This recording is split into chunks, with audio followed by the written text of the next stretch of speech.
Alright, let's see. Is this working now? I thought I was streaming for 10 minutes, and then I realized I didn't push the go live button. Fortunately for you guys, the game crashed on me, and so nothing happened. Hello. Hello, folks. Dun, dun. I really got to figure out the volume here. I know last time you guys said the volume in the game was too quiet, but then I got to experiment with something. So I'm going to turn down the master because I can barely hear myself think. So let's do...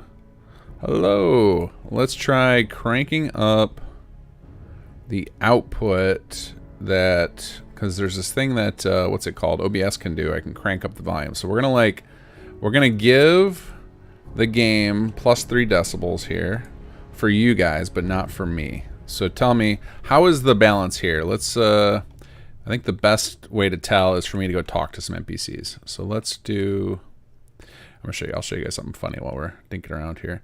So I've been experimenting with something for chapter 3, which some of you guys have seen already. Oh, I don't have it loaded, never mind. I can't, well, I could probably still show you. It probably wouldn't break if I load this save, I think.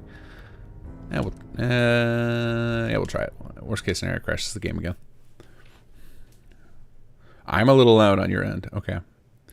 Well, I'm keeping my mic volume as is because this is the same volume I always have it as.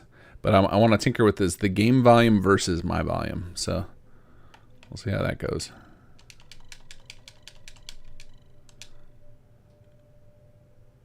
Yeah, the menu. That's why I love the main menu music. Last time you guys heard me singing it. Because I just humming along to that. I love the opening theme music to Fallout. So occasionally I've been asked if we'll ever do a menu replacer for Sim Settlements, and the only reason I would ever think to is because it would be really fun to have like some big epic exciting music. But I feel like that would be hubris to replace the Fallout 4 menu because it's too good. All right, let's see here. Hey, you! You're gonna help me, or I'm going to hurt you.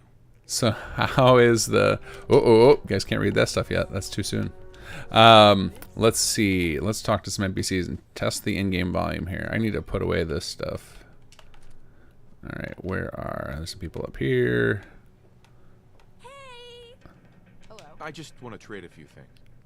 It sounds like they're really quiet to me, but that's intentionally because I turned it down. So can we trade a few things? How's the talking sound to you guys? Yes. She thinks I didn't notice her selling jet to the caravans all these years. I think I just heard Alex Powell talking in here. Wait, this is the house I was just in. Nope, that's just a second version of it. Oh wow, Isaiah's really tall. Oh nope, he's standing on a bed. Okay. You got something to say? Say it. That's a lot of road dust, friend. This place is perfect. Very low. Okay, let's do... Alright, so I guess we can turn that up a little bit. Audio. Turn up the master back to mid. Let's trade some things. Damn it. Need to find more smokes. How's that? Alright, we're gonna... I think I can give them a few more Trail's treating you decibels all here. right? Voice is a little low. Let's try... Let's double the game output. Let's see here. Okay. What do you got to say, Alex? How's business? Actually, it's nothing. Wonder if Jericho's still kicking around the Capital Wasteland. I miss that asshole. Slightly better. Voice is a little low. Yeah, finding that balance of the right volume for you guys to hear everything without blowing out my own eardrums. Let's see. All right, we're going to keep cranking up the desktop output. Let's see. Advanced audio properties. Hey, any tales? Actually, don't tell me. Katie will regale me later, I'm sure. You looking for something, kid?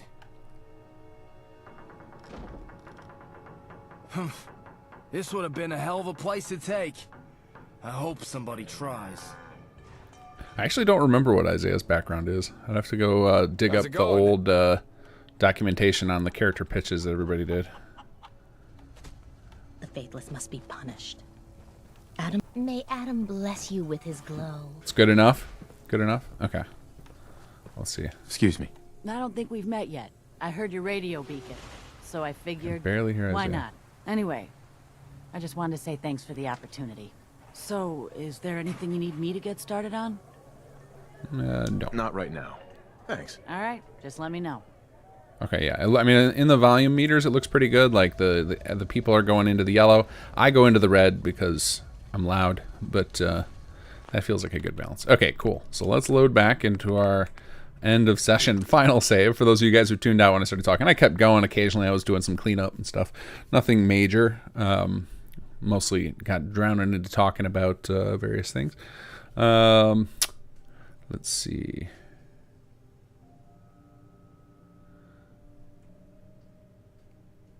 No stream stutter today. That's great.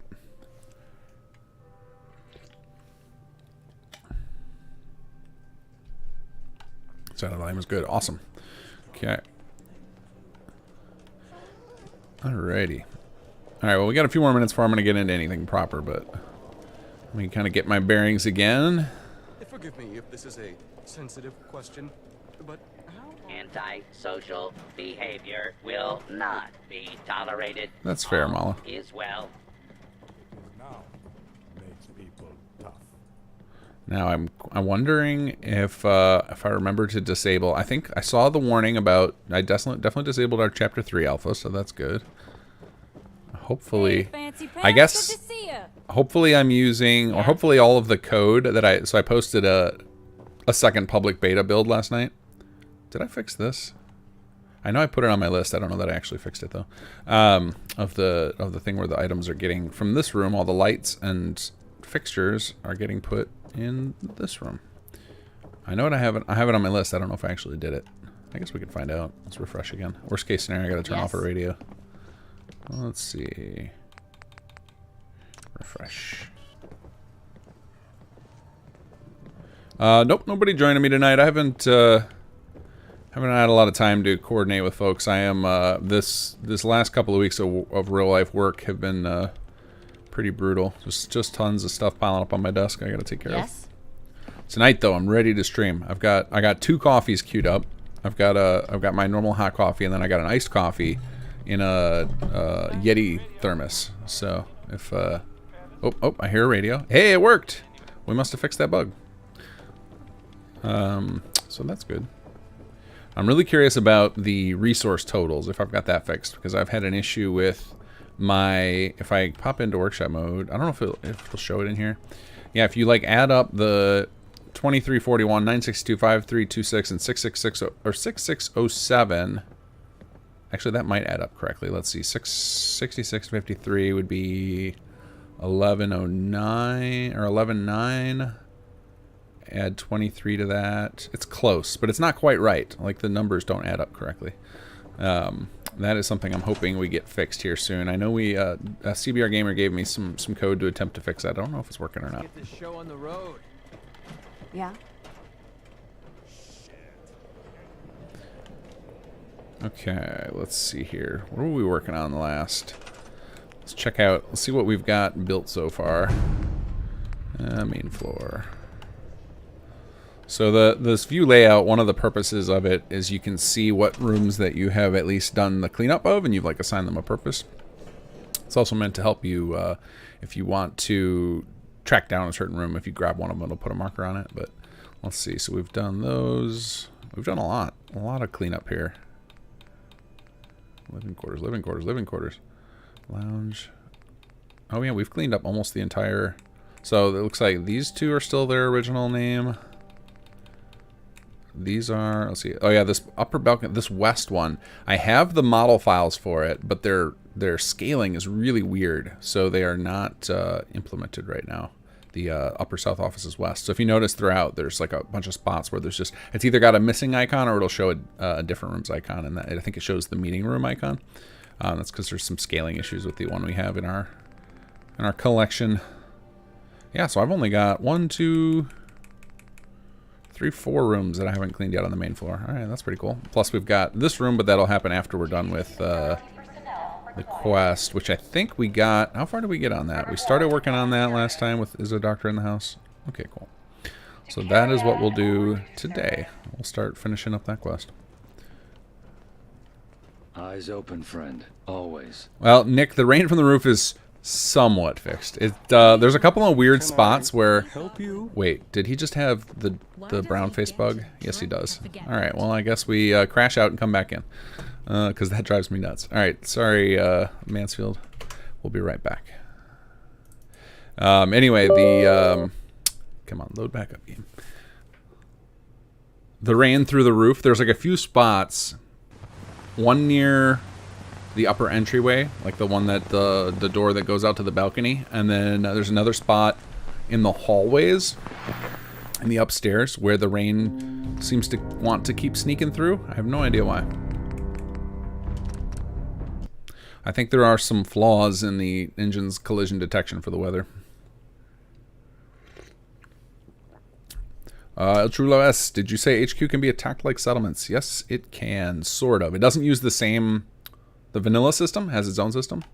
But yeah, it can be attacked. At least, it can if you turn it on. So when I shipped to... Unfortunately, I think during testing at some point, I had set the system to be off by default, and I forgot to turn it back on before launching the patch. And the next patch, 2.2.1, will turn it back on for everybody because that mistake was made. So it's probably, I don't know, let's see if it's on. I think it's on for me because I turned it on. But all right, well, we'll get into that in just a second. Welcome, everybody.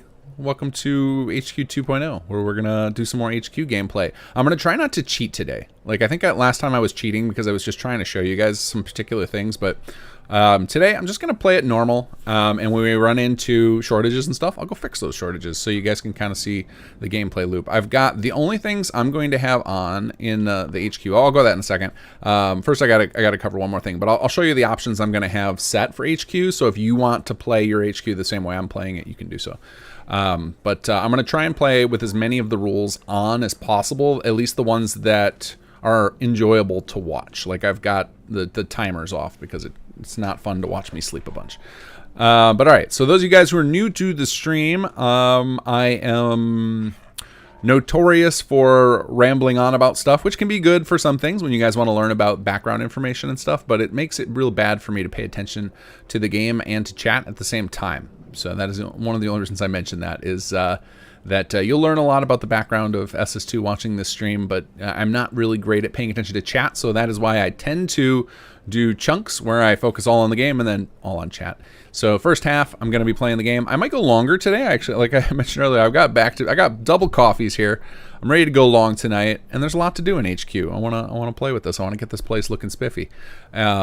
And so we might play a little longer than usual tonight, but we'll see how we go. And so if you want to get my attention, make sure you put @KingGath in your messages so that they will catch my eye on my second monitor. And then if you want to help the cause and guarantee to get my attention, any super chats, we use that money, just put it into a pool to help fund the development of the mod, and I will definitely catch those and shout them out and everything. All right, let's get into some HQ here. So we left off, we had just started the Is There a Doctor in the House quest. So we've got the mid-level unlocked, and there's lots to do down there. We've got to build a medical lab right now, and I think the issue I ran into and what stopped me from doing a little bit more was I didn't have enough resources to build the medical lab yet. So let's see if I've solved that. Construction... Science jobs, medical lab. Yeah, so we're missing facilities energy because some people are busy. We need machine parts just because we're out of them. And then scrap logistics is because facilities is using them for other things. So your scrap logistics, it has to do with the amount of facilities energy you have. And then the max logistics has to do with the number of supply lines, supply agreements you have. So I can increase the max, which my max is 3,000. I'm sorry, no, my max was just, let me show you guys your max. I should show you guys how all this HUD stuff works. So if you don't have this stuff, oh, and I was going to go over my default options, so I'll do all that now. So I'm going to show you how to make sure you can see the full HUD and and what options I'm playing with today. So let's go into the Sim Settlements 2 mod config, go down to gameplay, and then HQ. Okay, so I have all the limits on, which is what I want. I've got worker selection off, that's the default, and that is basically it lets you send specific people to places. This is an option that is meant for immersion only. It doesn't really add any benefit to select the specific people. Let's see, I've got, so override timers is off by default. I've got it turned on. This basically makes it so that when you go to do cleaning or room construction, it basically goes as fast as building a plot level up. So that to me is kind of streamer mode. It's better for people who, when you're trying to entertain folks.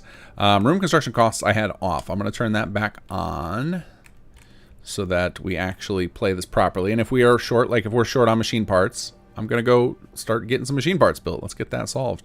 And, you know, it'll give us an excuse to bop around our settlements and collect some more settlers and all that fun stuff as we go. Let's see here. And then the disasters I wanted to check. So yeah, attacks on HQ are off, so I'm going to turn those on. Like I said, when we release patch 2.2.1, this will turn on for everybody. And then so if you wanted it off, just remember that for 2.2.1 that you'll want to turn it back off again, because I'm going to force it on because it was meant to ship on, and that was a mistake. So we'll turn that back on. So hopefully we'll get an attack while we're tinkering around with HQ, and then you guys can see it. It happens outside. The attacks are not inside, just to avoid crashing, because this, you know, we're putting a lot of stuff in this cell already. We don't need to add mass amounts of combat. So like right now, the only combat that can generally happen in here is real low level combat with rad roaches and stuff, because it goes fast. So there's not as much AI processing needed as there is with, you know, a group of raiders who are all going to try and find cover and everything. Okay, so we need to solve our machine parts issue, and we need facilities to finish what they're doing. So let's go solve the machine parts issue. So that we do outside of here. Let's go to some of our settlements and get that worked out. Oh, I keep forgetting I can fast travel out of here. With the double coffees, drink water. I got water too. I've got four cups queued up on my desk. I'm ready to go long. Billy Jeans, thank you for the donation. Don't often catch a live stream in New Zealand. Love the mod, King Gath. Keep up the great work. Thank you. Appreciate that. I'm glad you can make it from New Zealand. Yeah, what time is it there? Are you rocking a 4 a.m. day or something? I'm never good at the time conversion. In fact, nobody on our team is. Whenever I'm trying to set up meetings, we end up spending, most of the time it's like, we talk in the terms of how many hours from now. It'll be like, in 12 hours from now, is everyone available? Just to avoid everyone having to do the conversions. Let's see here. Let's look at our empire. What do we got going on down Somerville Place? 6 people. Not much. Hangman, 6 people. Oberlin, 8 people. So it's really Sunshine and Sanctuary are where things are rocking right now. How about Zimonia? 9 people, 94% happiness. They could probably have somebody change jobs for us.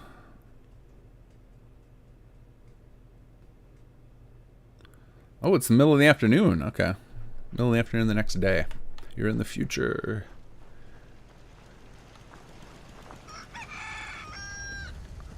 Oh, I like this. That's a nice little touch. Well, is this level 3? Oh man, you guys are just swimming in Brahmin here. Excuse me, buddy. Yeah? Oh, you're also sick. Clearly. I saw that. I saw that scratching. Let's see. Will disease cure help you?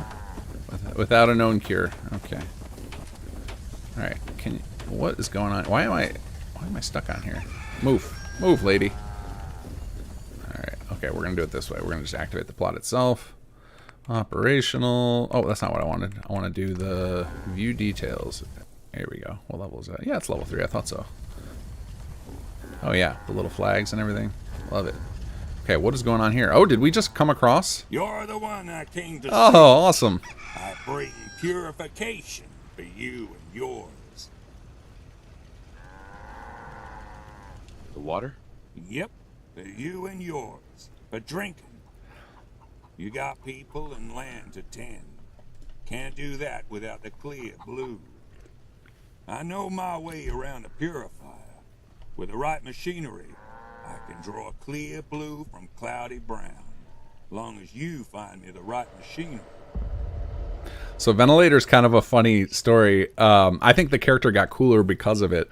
But he was not originally supposed to have this crazy mask on. But we had so much trouble with the audio from the voice actor that we were at the point of like, okay, we either have to scrap the character or we have to make it sound natural that his voice is like that. So then we gave him the helmet. I was like, well, that actually fits perfectly with the crazy name Ventilator, even though it wasn't necessarily planned originally. I think it kind of fell together. So now, like, if you take his helmet, you know, it sounds like we have a voice modulator on there for that helmet, but if you take his helmet off, he still sounds like that. What do you need it for? Only got one set of hands. The machinery I heard of has a bunch more. Sure, I can do that. Machinery I need is a special kind of robot. Heard rumors it's an excellent. Oh, yes. Yes, I just realized who he's talking about. Also heard Fantastic. The robot was last at a place with a real funny name. You bring it back, and I'll get to purify it. Okay. This is a good quest. All right, let's. This is awesome. This is actually the one I was trying to get this one a long time ago because I wanted to get some advanced water. What disease do you got, lady? Hey there. Nice dog. Jean came back. You've got a deal. Oh, yeah. You sure? I mean, she's a great dog. Don't get me wrong. I just don't want to sell her to anyone who isn't going to take good care of her. I'll take good care of her. Don't worry. Yeah, okay. You look like you won't eat her or anything. So, you really want to buy her? Yes. I really want to buy your dog. Okay. But you have someplace for her to live, right? Let's see. Where are we gonna send it? Oh, see, finally one of my settlements grayed out. It's been like letting me send people to wherever I want for the longest time. Okay, let's see. Where are we gonna have a dog? We can't send it to GNN, which is where we're hanging out all the time. Can't send it to our 2 big settlements. Where I guess Abernathy Farm. They could use a dog to chase their little cat around. I guess that'll have to be okay. Okay, girl. This is your new owner. He's gonna give you a new home. Go on now. Oh man, sounds like Jean's gonna cry. Bye bye. I gotta go. You take care of her, all right? Sorry, Jean. You got any? You better take good care of her. I got it covered, Jean. All right, let's check out our industrial situation here. Let's see. What does our materials look like? Because we still need a ton of everything. For HQ is real expensive. It looks like we have access in rare materials. Organic is not. Organic's actually probably we got too much of. Machine parts is really where we're getting screwed right now. Actually, now during that fast travel, it looks like we got enough to do that next project because I think we needed 1,000, so that's good. What is this? This is building materials. So we have a lot of building. I feel like.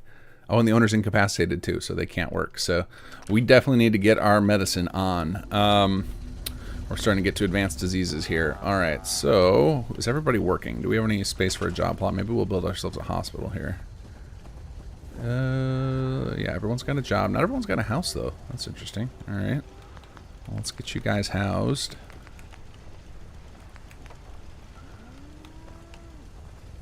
Running out of space to put things here. So we can stick one of these up here somewhere.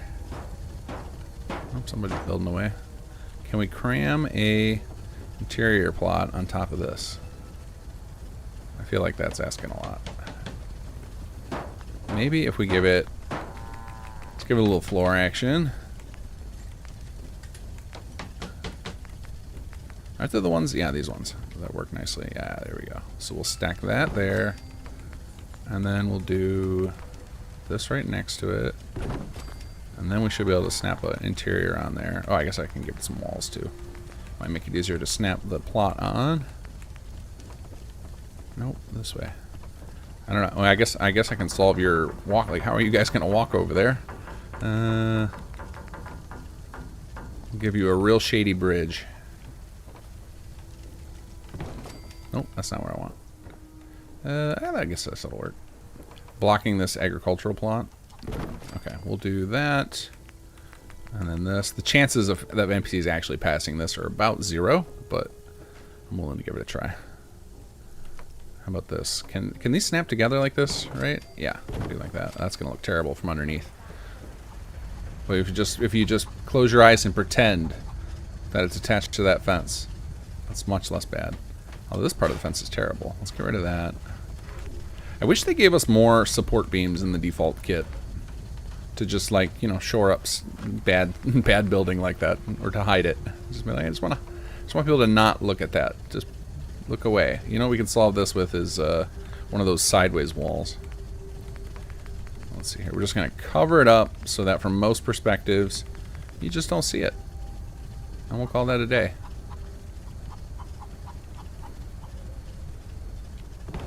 See? No problem anymore. I fixed it. Maybe we can get one more in here. One of these guys. Will this fit in here? Maybe if I cheat with some place everywhere, it will. We'll just make sure nobody has to know how bad that looks. There we go. Yeah, okay, that's good enough. Alright, let's get this guy some walls in the back. We'll pick this up so it's not hanging out in his floor. And then you need one with like a window so that I can reach through and turn off the, or a hole in your wall. The hole in the wall will work and I can reach through and hit that switch if I want to. Here we go. No. This, can I do with that? No, this guy. You get a bunch of holes. Sorry, buddy. I need to be able to reach that. Even though I can just do this. Still gonna make you live with holes in your wall. And then he needs a roof. Here we go. And then I always love using these fuzzy roofs. Alright. Looks pretty stable to me. Alright. Now we cram in residential here. I didn't know this was going to be a building day, you guys. Did not know. Alright. Come on. Come on.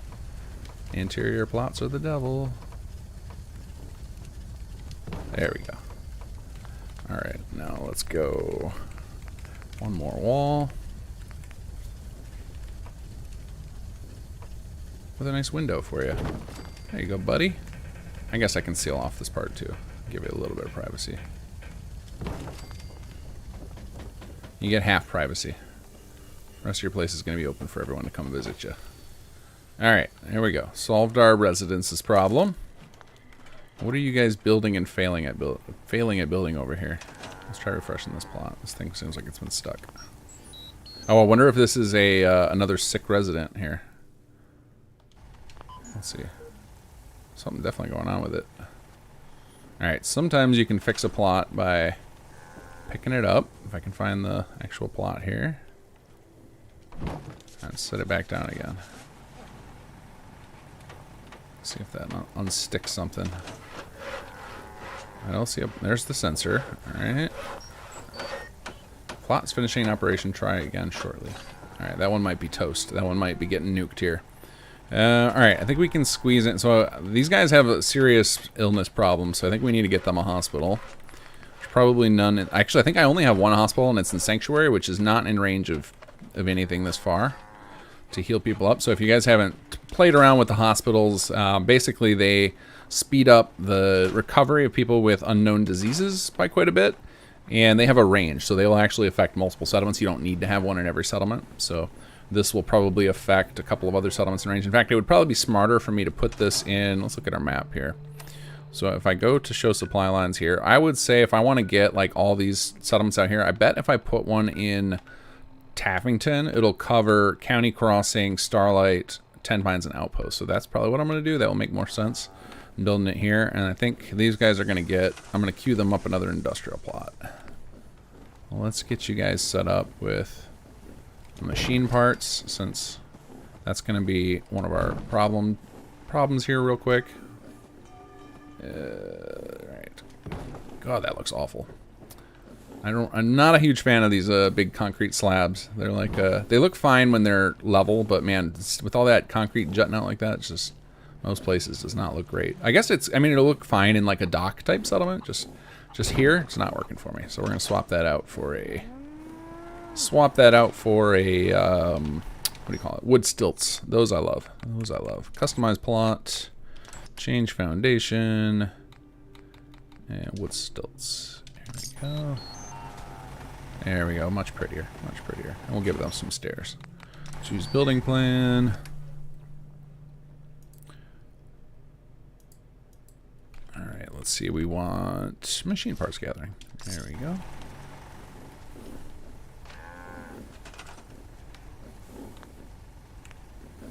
Nope, don't need stairs. I don't need big stairs. Just a generic vanilla set of stairs will work just fine. Yep, pay and build. Cool.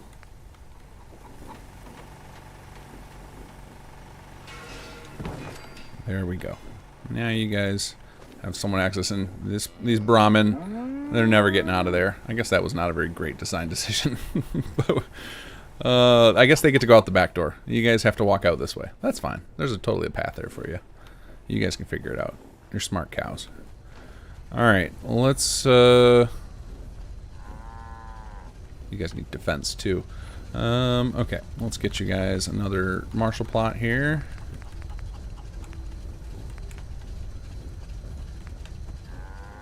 And then I'm going to try and fix the... oh yeah, look at all this unused space in front of your defenses. Terribly designed settlement, guys. Alright, we're going to stick this one out front here.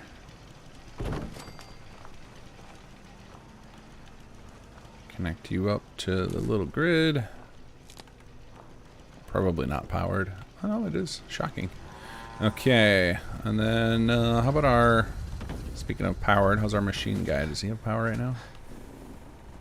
I imagine he's close enough to get it radially. Yeah, I thought so. Okay. Oh, and we did build another, but you don't have power. Okay. So you need some more power, guys. And I'm pretty sure this thing seems like it's stuck. I think I might nuke it and try it again. Yeah, plot's still finishing an operation. Does it for that long? It's time to kill her. Something's gone wrong. Some script has crashed. Bye-bye.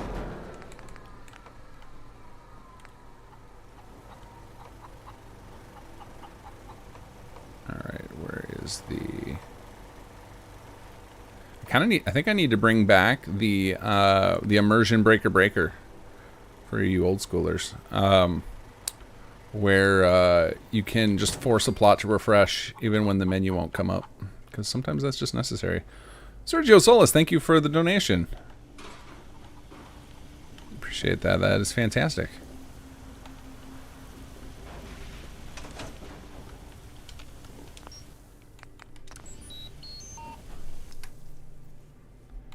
Multi-person. Here we go. Yes, keep that option. Okay, now we need some power here. Alright, and we are in no position to build municipal power. Oops, I just used some of my machine parts. So you guys are going to get some of this, because this is what I can build. Because I just said I'm not going to cheat, so let's keep that up. I guess wind things feel good here. Alright, build it inbounds, force it outbounds.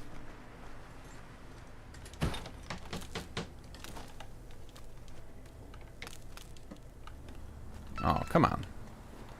Be nice to me here. Okay, build it inbound. These are really hard to place. Build it in. I don't know how you guys on Xbox use these at all. Alright, we'll try and line this up, make a little tower. Can I wire these two together? Do they wire together when they're on top of each other like this? Yes, they do. Alright. Maybe the top one will be able to connect to this. And I am so stoked to get Starfield's like overhead, you know, non-lock to first-person camera build mode. That looks so awesome. It'd be great for stuff like this. Like, I know we have our hack with Workshop Plus, but it's nothing the same as when the engine's designed to support it.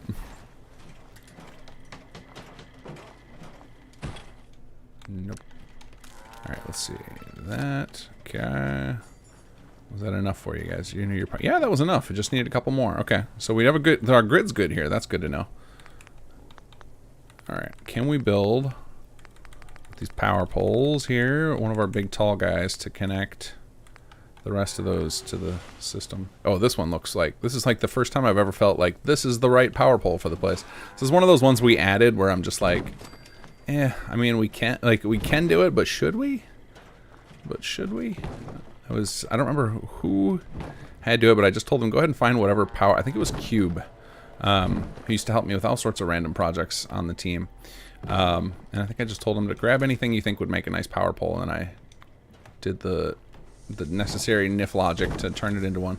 And some of them were a little bit sketchy choices, but now I see the use for this.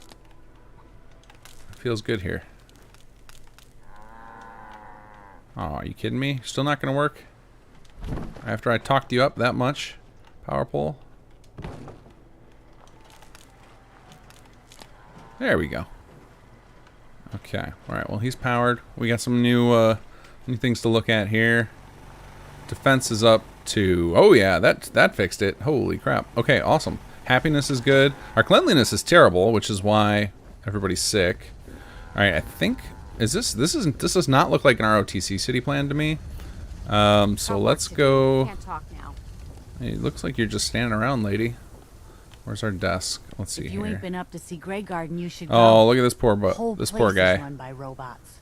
He's out in the fetal position. Let's see. I want to do this. Current level 1. View city details. Okay, yeah, this is the basics. So what I'm going to do here is we're going to remove the city plan. Just clear the record. And this way our population will no longer be locked to the city plan from the defaulters. I mean, clearly, like, we went over because I've probably sent a few people here. I don't, let me think. Do I have it locked to the city plan with my options? Let's check here.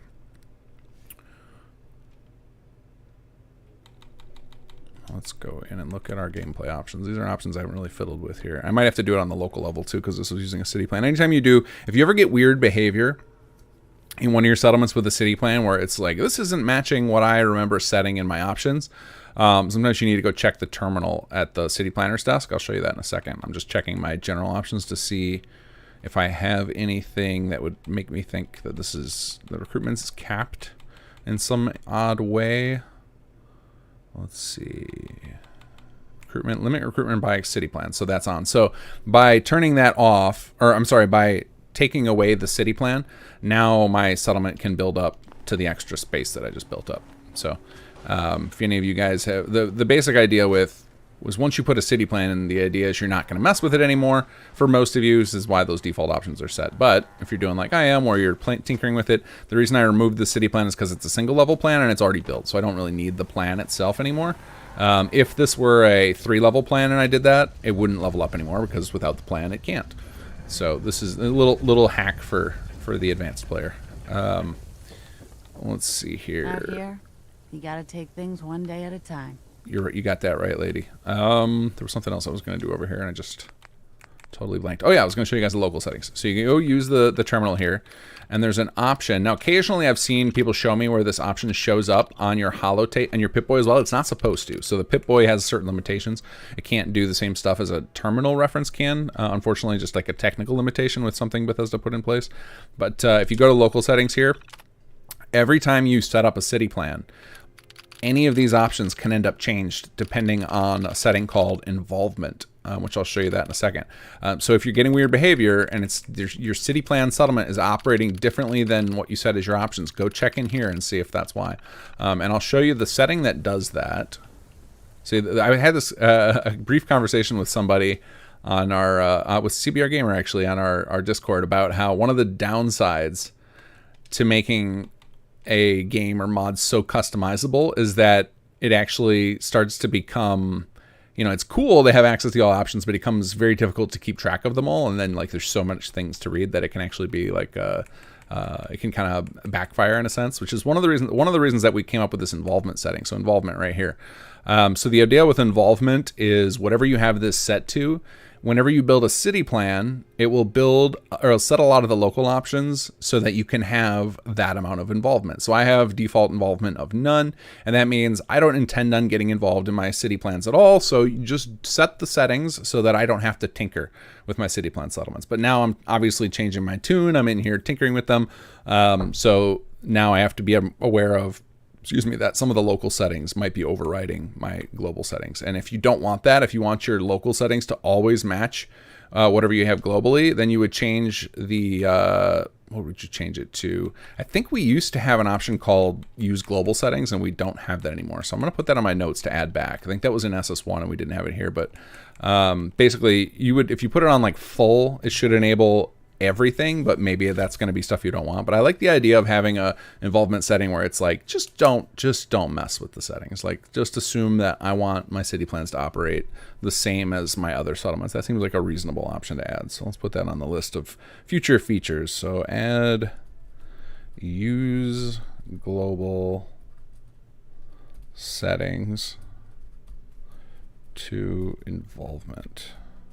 I think that would be a nice quality of life improvement for some of you. But let's go back in here, check the local settings, and I want to see if I want to make sure that that recruitment is not one of the options, because I want to get more people here. So let's see. It was called limit recruitment by city plan. So we're gonna turn that off here. There we go. Well, I guess it doesn't matter. Like, I didn't need to turn that off. I forgot we just solved it by removing the city plan, but that's not the way you could do it. Is turn off that option. So, all right, there we go. Let's move on to, what was the next? Oh yeah, I was gonna go build a hospital at Taffington. Let's go do that. If I press F5, I can turn off workshops auto time. Yeah. Not crazy. What about being able to eventually use the little settlement from where there's smoke, or is it too close to outposts and 10 mines? Yeah, it's too close to those. It would create a another triangle of death, which we don't need. We don't need any more of those. But yeah, that's actually a fake settlement. Like, we're actually working on another one for chapter 3 for another story moment, and because of the way it's involved, it may actually have to be a full settlement. So we may be adding a new settlement in chapter 3 just out of like technical necessity. I'm uncertain. Still working out those details. Okay, what is going on here? What is this? Basic power plant. Clearly not. It's clearly nothing. Let's see, is it anybody assigned to it? No, nobody's assigned to it. Our job situation, so we're short on jobs and no one's assigned. That's suspicious. Same here. What's going on, guys? I think we need to trigger some auto assignment while you're here, although I am getting nervous about spending all of my machine parts by accident. Okay, so let's see what we're gonna do here. Let's start by prepping a hospital. That's what we came here to do. Let's do it. Oh, and you can see my power engineering going up again. I have a solution for those of you guys who are running into that power engineering issue where the number just keeps going all crazy. I have a solution that I'll try to get in for 2.21. Let's see, choose plan. Let's do hospital. Alright, and now let's find out who are our slackers. So we're going to go to, oops, we're going to do our city manager tools, town meeting gavel, and let's gather our unemployed. See what it shows, if anybody. No settlers matched your request. Yeah, that's what I thought. So why is my work meter being a liar?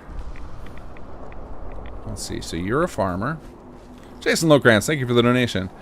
This might say more about me than anything else, but I could watch you build for an entire stream. There's a couple of people who have said that, so I am happy you're enjoying it. I wish that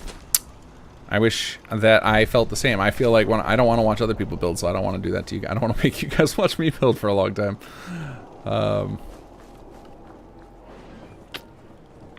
Let's see, is this door locked? Yeah, let's fix that. I don't really need it to go in here, but I don't like being locked out of my own settlement areas. Especially when I'm trying to help them. Okay, wait, what is that over there? Is that a block? What is this? Oh yeah, that's gonna be a water. Okay, that's fine.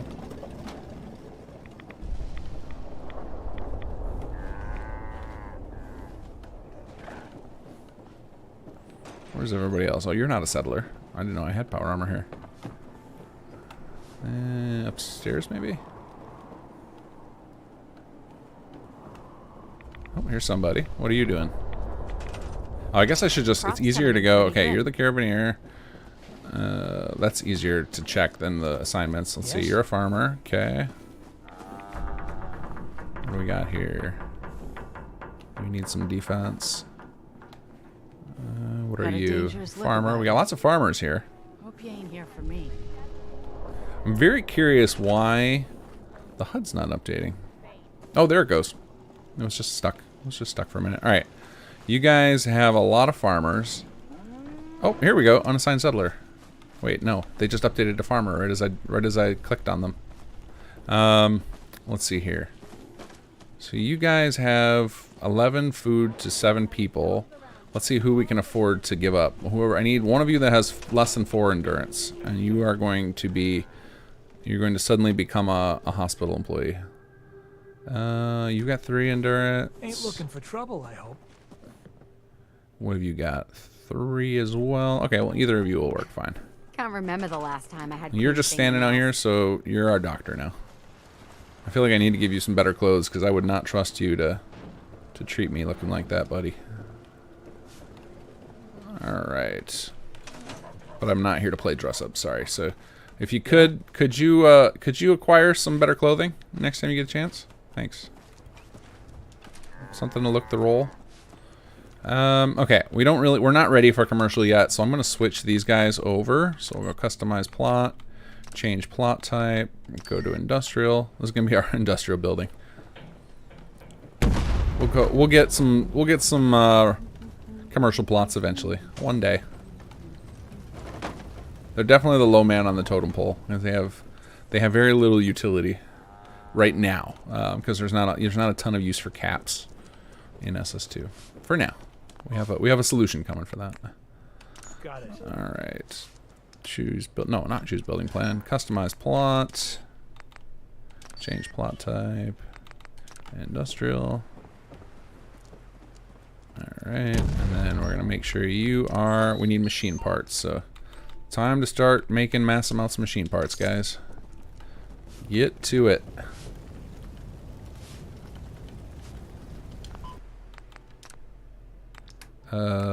Sure, we'll pay for that one. Buy that one.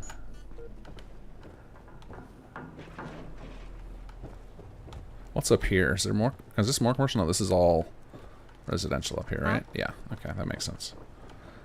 Feels legit. Alright, now let's go do the same thing we did at the other one. Let's remove... I'm fairly certain I have a city plan here. Like, this design looks really familiar to me. And I do not recall building... I think the only settlement I've built by hand is Sanctuary, so I think we can safely assume everything else is a city plan. But it's a question of which one this is. This does not give me ROTC vibes. It's way too simple. View city details. Yeah, basics. So we're going to once again remove city plan, just clear the record. And now that should free it up to... Well, we'll go ahead and just to be certain. I know I just said I don't need to, but I feel like I want to be thorough because I want more people. I want to have these settlements flooded with people. I want to have like 20 people in every place. And then we're going to be pumping out resources like you couldn't believe. So let's go to limit recruitment by city plan. Turn it off just in case. Because we're already a charisma build, so I don't need to mess with that workshop framework option for letting them go beyond charisma. Okay, so now Tappington should be in good shape. So we got our hospital now. Very exposed hospital. Yeah, let's give them a roof. We're in build mode today, why not? You guys have earned yourselves a roof because you found me in a rare building mood. And because I love these little cloth roofs, that's what you guys are going to get. This is a children's hospital, after all. Yeah, I guess we'll balance it right on top of this thing. Let's make it look a little bit presentable. Okay, that's the best you guys get. I like it. I love to keep things a little bit janky looking. King Gath is doing a Gopher ducking NPCs like they're real. I love Gopher. I haven't watched any of his stuff in a while. I should do that.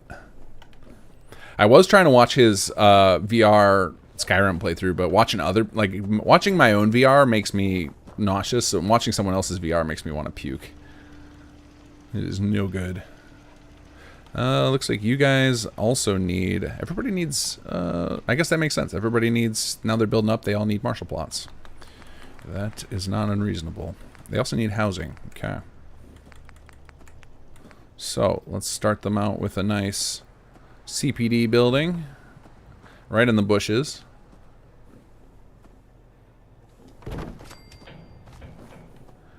And as the rest of my buildings, going to put them on stilts instead of these chunky cement blocks.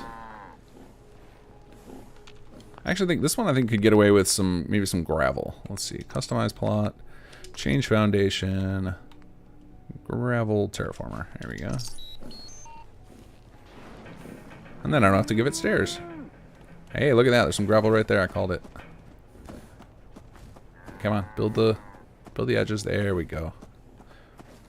Okay. And now let's give them some CPD to build in right inside of their bushes there. Advanced defenses. Yep, keep this option. And then they're going to need some power. Oop, oop.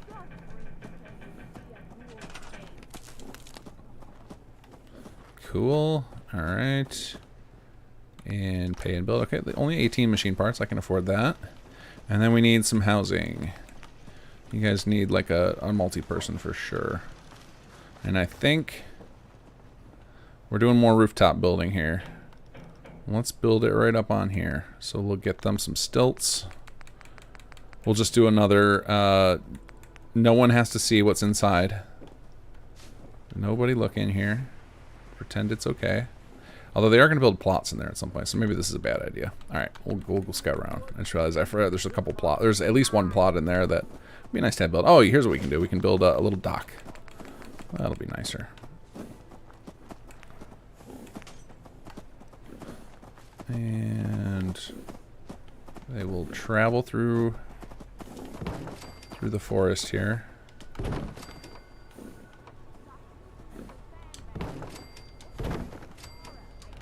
Ta-da!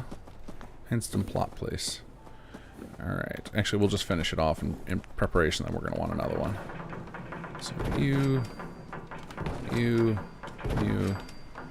There we go. We created some beachfront property.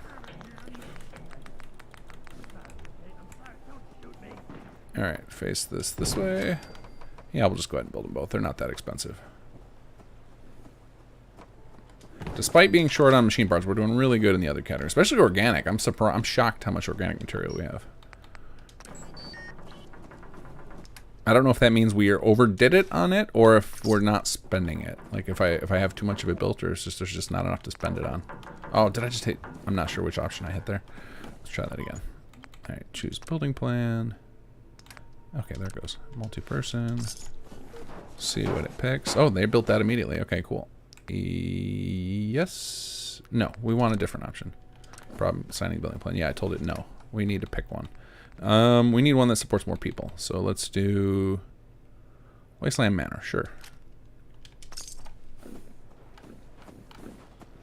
Okay, so I think this place is going to be good to go now. It'll get enough. As soon as it gets another settler or two, it should take care of their defense needs with that new plot there.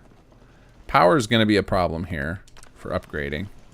So I guess I can preemptive strike and prep this place in here as a generator. Yeah, let's do that. Choose building plan. And we'll do basic power plant. Okay. Okay, and then eventually this place will be a nice machine part factory for us when they get a few more folks. Alright, next settlement. Let's go fix some stuff. Actually, this one is one of our city plans that's leveled, I believe. I think I used the ROTC one.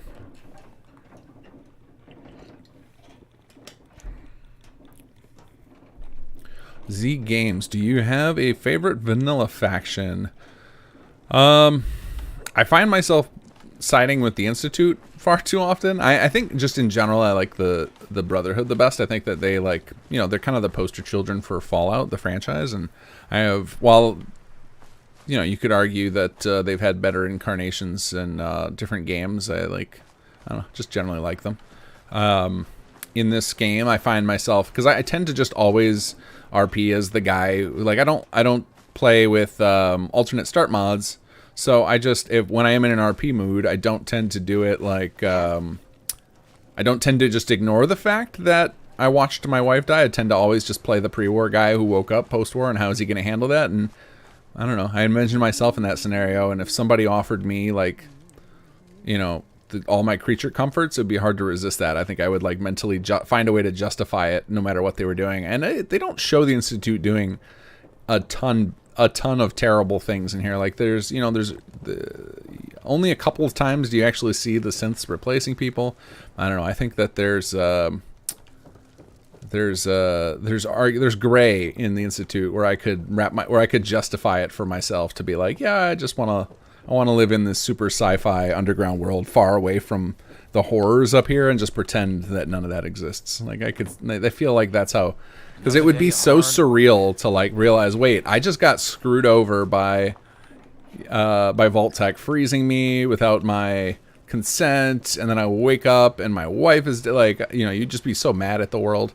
I don't know. That's so that tends to be the faction I side with the most. I've actually been thinking about siding with the Railroad this playthrough if I actually take it to completion, because I've never done that. I've never finished the game as Railroad, so I don't actually know how the ending goes.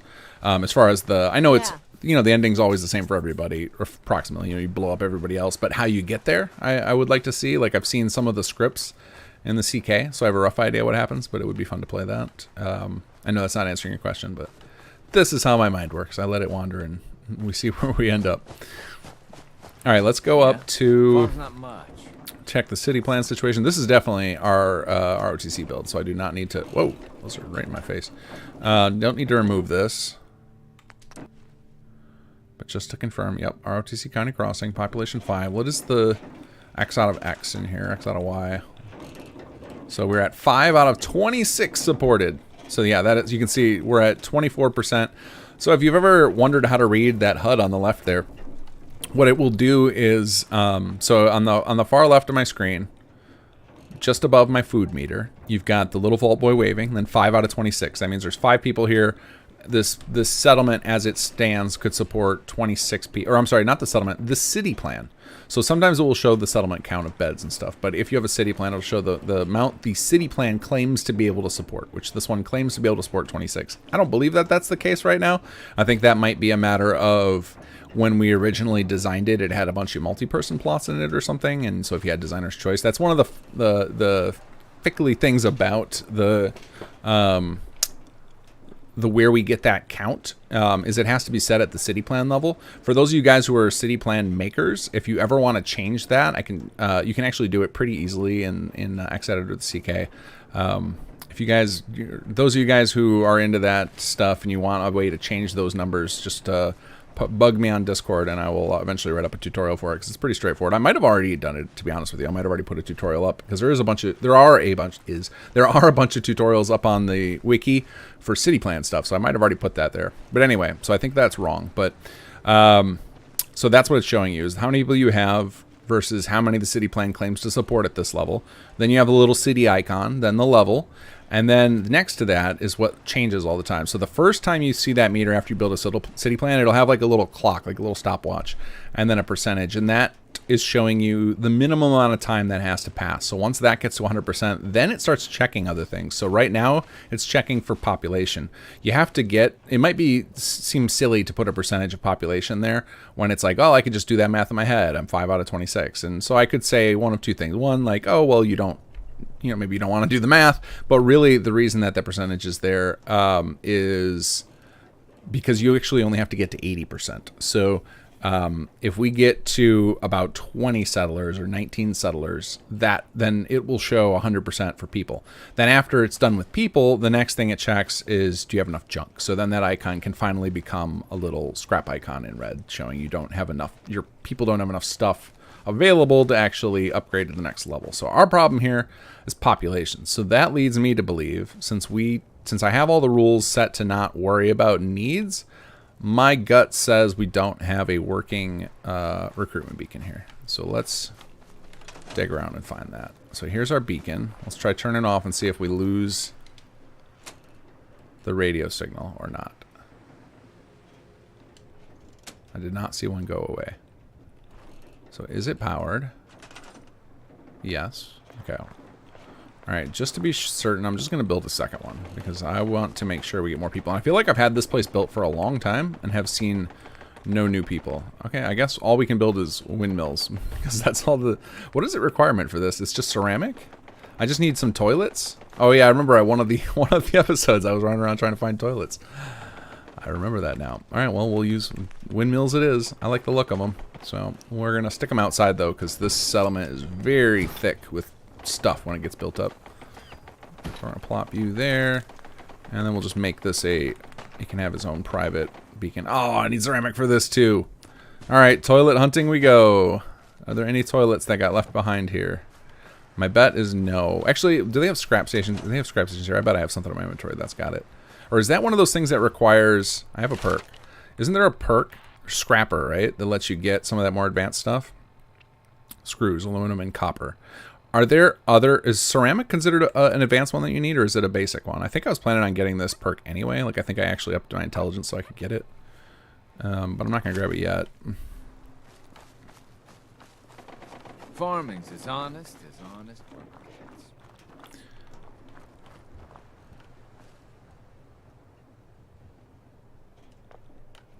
gets. No toilets in sight. Where am I going to get some ceramic? Why did I get XP for that? I'll take it.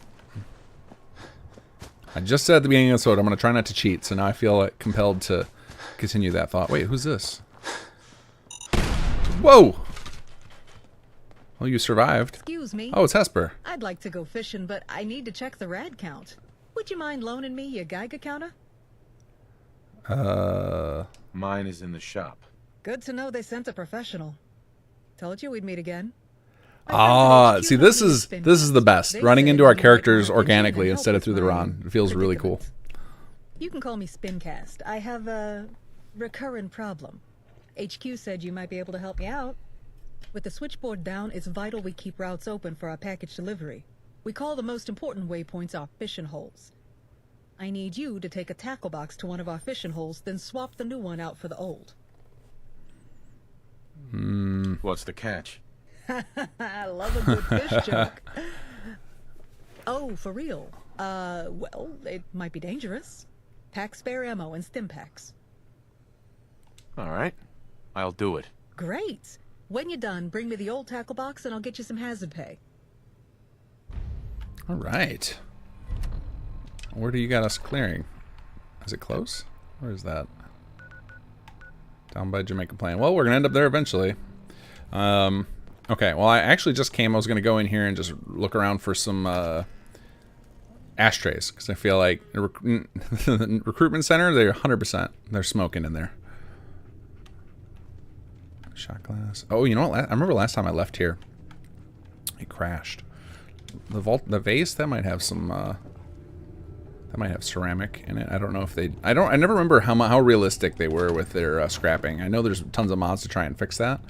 Oh, don't mind if I do. Alright, let's see. Fancy hairbrush? Sure. I guess I could have tracked for the scrap type I need, but I was just convinced I'm going to see some ashtrays if I come in here and look at some desks. Yep, here's one. A vase that's probably got ceramic. I think they used ceramic in vases.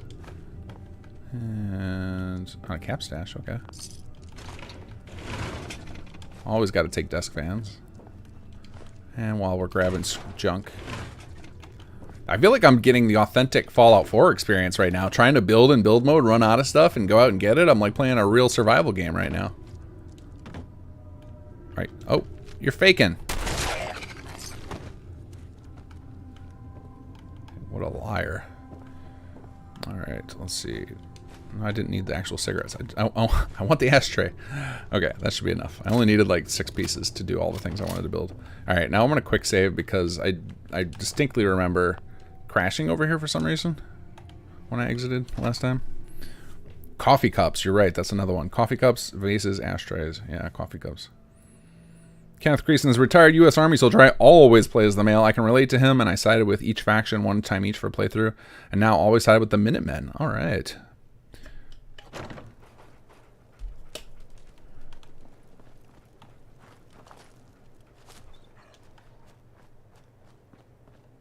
I think the Minutemen should be my favorite because they kind of are doing what we're trying to do with some settlements, which is like let the player build up from the ground up and build an empire. And like that's kind of what the Minutemen are doing. So in theory, I should also feel like those are my favorite, but hey, there we go. Some ceramic. Okay, now where are we gonna build this? Over here. We'll stick it right up on. I gotta worry about the fact this place is gonna build up. I guess we'll put it right up on top of that thing. Oh yeah, we'll build it in the border first. Stick it up there. What are the hotkeys for this? There's a way to lift things up on an Xbox controller, and I haven't done it in so long I can't remember. Is it this? No. Anybody else play with controller remember how you lift things vertically? There's like a button you hold. Is it this? And it lets it change. Nope, that didn't do it. In fact, that sunk it into the floor. Whatever just happened. Oh, there it is. Okay, if I hold on to A, then some of my buttons do things. Okay, here we go. There we go. Okay. Up we go. Alright, so now we definitely have multiple recruitment beacons here. Alright, what else is suffering here? Some populations are... I did not expect population to be our #1 issue today. Didn't think that was going to be what I was going to be doing today. Alright, I think we're going to go pause from this. Go back to HQ and build the medical lab. Let's get that moving, because that's what we started out to do today. And instead I've spent an hour tinkering with settlements. Alright, HQ we go.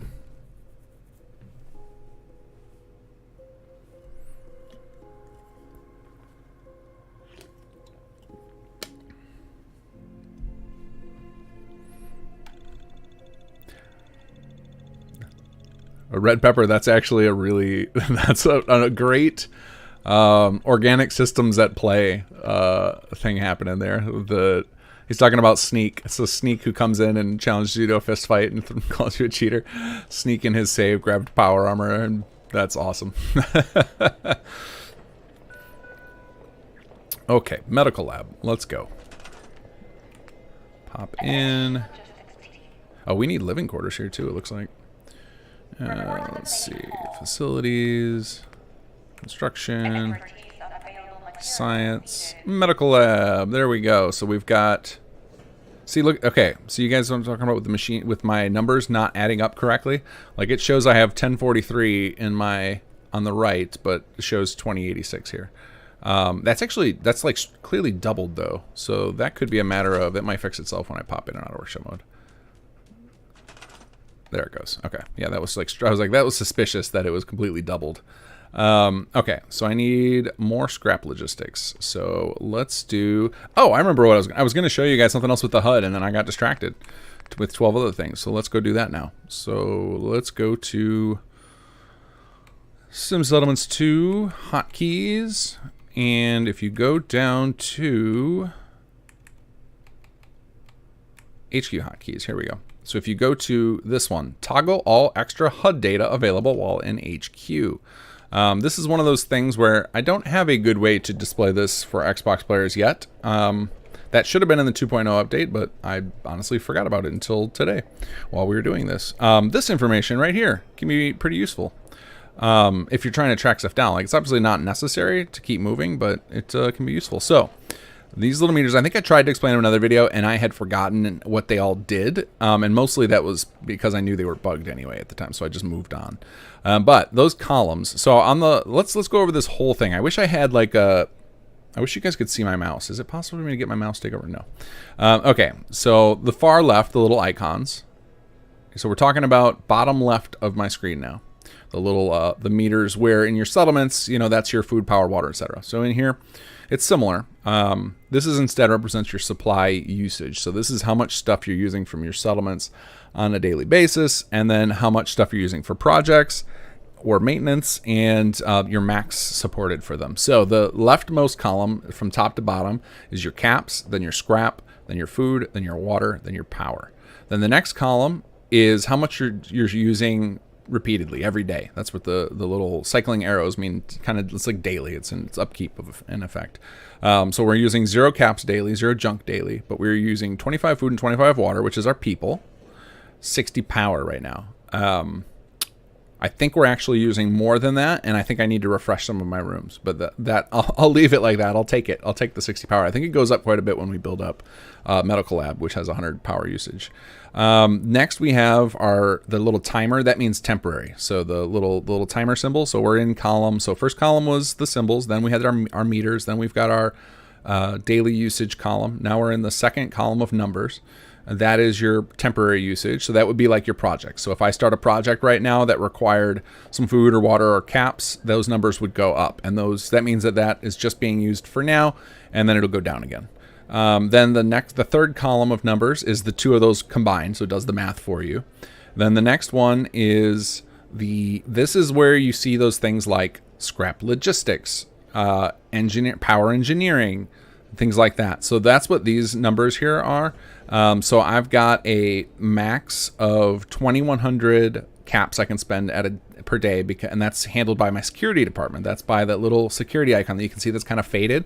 So what that means is if I increase the number or the quality of my security department, so that means people with more agility stat, or people who just generate more energy. If you've played around with the admin department, you know you can get more energy. So that actually has to do with the energy. So each security energy allows you to spend 100 caps. So all of this is stuff you're meant to just figure out by playing. It is not meant, like, I don't need to spam. There's enough stuff on the HUD here, right? Like, so putting all this explanation out there, I get mixed commentary on this of, should we put every single detail in pop-ups and spam the player with all this information, or should we just leave some of it to figure out? I've always leaned toward let them figure out some of it, because otherwise the whole mod becomes just a reading marathon, and it already practically is in some stages, like when you first get into HQ, or if you trigger a bunch of unlocks real early. So I've always been of the mind that we live in an online age where everybody can find information online quickly. We've all got a phone right next to us. It's a little less immersive when you got to go jump to a wiki, but I'd rather have some of this deep information that you don't necessarily need to move forward, but is helpful, that we would not have to slam it in your face all the time. Next up, we've got 2,500 max from our logistics department. You can see the icon. So that's our people. So the way to read this little chart here is there's a little symbol of the guy, the little worker symbol, and then max. So this is the max we can use in those based on our people. So then we got 2,500 we can spend on scrap, and that is like our max scrap logistics. Currently we can max support 62 food and 135 water and 270 power. And you can see again which department you would increase the staff to make those numbers go up. Then we've got our HQ max, and that is determined by the different rooms you build, or in the case of scrap logistics, by the amount of supply agreements you have. So if you're ever trying to figure out how the numbers, when you go into command mode, how those add up to what you're looking at, you got to bring up this full HUD. Now, I will add this to my list because it was a bummer that this didn't end up on Xbox. We have a way to show you some of this stuff on Xbox. So if I don't think I have the object made. So let's go.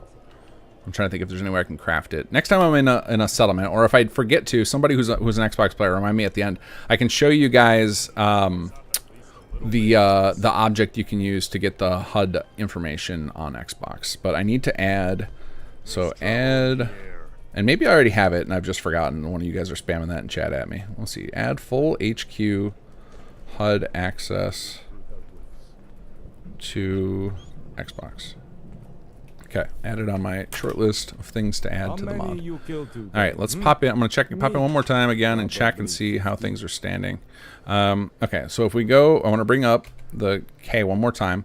Okay, so our scrap logistics. So like this is how you would solve one of these problems. So our scrap logistics, it's like, why do we only have 1,500? So we bring up this full meter over here. You can see, well, our staff can support 2,500. So that means our limiter must be HQ itself, which it is. It's at 1,500. So that means we need more supply agreements, which we can afford because we have lots of logistics energy left up at the top there. You can see we've barely scratched the department. So let's go ahead and establish that. And those are under coordinate. So let's get another supply agreement going. What's our settlement that had the most stuff that we maybe haven't connected to yet? I think we connected to Sunshine. Oh, we didn't connect to Sanctuary yet? Well, that was foolish. Let's do that. And then we'll build, let's see, I can't remember how much that increases our thing. So let's give it a second to establish the supply line. I'm actually shocked we didn't have one in Sanctuary. So I'm going to wait till my logistics energy meter goes up, which will tell me that the code finished processing and actually got that thing set up.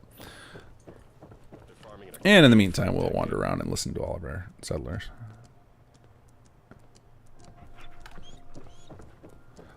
Nick Carter, is it normal for it to always be thundering outside while the player's inside HQ? So that, okay, there goes the logistics HUD. That's actually a funny thing. So it turns out this part of the world is set to have very rainy weather most of the time. So the region that GNN is in is actually right next to Murkwater, and I think they wanted this region to feel kind of like dreary. So because we wanted the connected weather, it happened to be the same as there. I've considered maybe tying it to another area, but the problem is then when you walk outside, the weather doesn't match, and that's super unimmersive. And the whole point of enabling all these features like exterior LOD and weather was to make it match. Another solution I have in my head that I don't know if we can, I don't know if will work. It would be a technical thing, but for those of you guys who played through the great big R&D patch of Industrial Revolution, you'll know that we have weather control technology available in the long term. And so if we bring that forward, that could become like a great, cool HQ research project where you could just, have this big gadget on the roof and then go change the weather. And that could just be like a fun little immersive gimmicky thing to make it so that it's not, oh God, what is happening here? Ooh, that is ugly. Okay, I gotta fix that. Is that happening for everybody in the latest, is it in 2.2.0 or is this in 2.2.1? I think this is a fix. I tried to fix, I think last episode I showed you guys there was a problem with the light box and I fixed it on the wall and I clearly broke it on the floor. Let's make myself a save here so I remember that. So save LP, what are we on, day 29? Day 29, you ruined the floor. I'll get that fixed before 2.2.1 comes out. Okay, so now we upped our logistics team, started another supply agreement. So let's check well, we can just do K again to bring that up. So now we're up to 2,000 max in HQ. So it's 500 per supply agreement. All right, which we do have plans for a way to increase that. There's going to be it was something that I have on the verge of working, and then there were just a couple of last minute bugs, so I stopped. I didn't put it in, but one of the other things the security department's going to be able to do is escort your logistics team on their supply agreements, and it will increase the max logistics at supply agreements cost if you give them a security escort. Nice little extra use for the security department and a way to get different resources from different departments to give you a little more flexibility. So we'll go ahead and do one more because logistics has got plenty of energy left. And we're going to send them to, I don't know which my next biggest settlement is. I think it was Outpost. So we'll send them off to Outpost Ammonia. And then that, either way, well, we don't need to wait for that because we should have enough logistics energy now to build our medical lab. Oh no, it's 3,000. I thought it was 2,000. Okay. It was 1,000 machine parts, so we do need this. Okay, perfect. So let's give that a second to do its thing.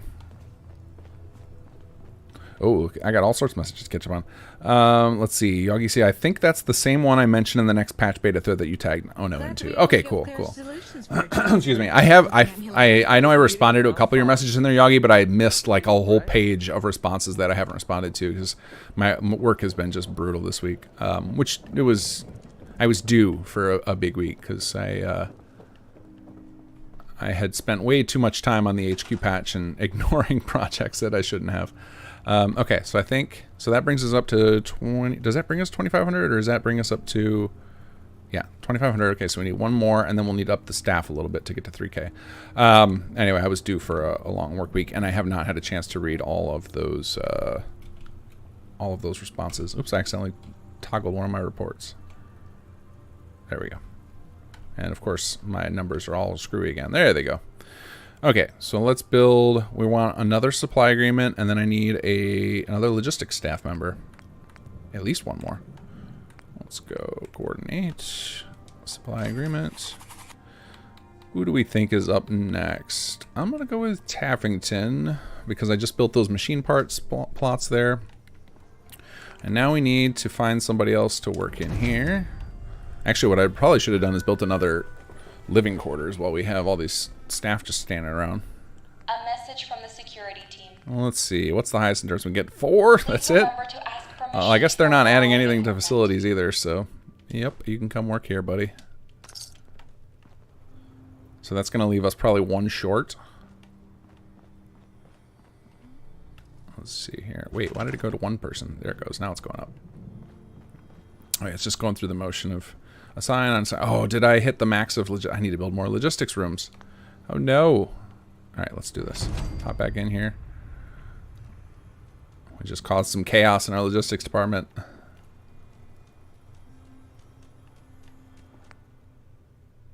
Yeah, now it only has 1 person. Okay. We accidentally unassigned some folks. So we need you back in. We need Mansfield back in. And who was our other person? I thought we had somebody with better endurance than this. It couldn't have been Julia. She should not be in this department. Maybe I did that as just a demonstration to show you guys. All right. Well, we'll put Julia in science now that we have science, because we should have. Logistics has 3 jobs available. Only assigning the verse. 0 people selected. What is happening? Okay. Well, let's go to our. Oh, we don't have a science desk yet. That happens after you build the medical lab. Oh, we need logistics. So let's go down to the. No, now it goes. It just was a weird. Oh, I bet that was the first. It was just that delayed. It was like trying to, it didn't know how to handle me overdoing it the first time. And then, so that message was from the first assignment I ran, because now I've got 4 correctly. Okay, cool. Whew. All right, so let's build, man, we got to build all sorts of stuff here. So we need to build another logistics room. So let's build ourselves a supply closet, which will give us some jobs. We can actually build 2. They're pretty cheap. So we'll build 1 hazmat and 1 regular. So we'll start with a hazmat. And then this is probably going to... I think I set up multiple supply closets. So it's probably going to ask me to pick the room. Let's see. Give it a second.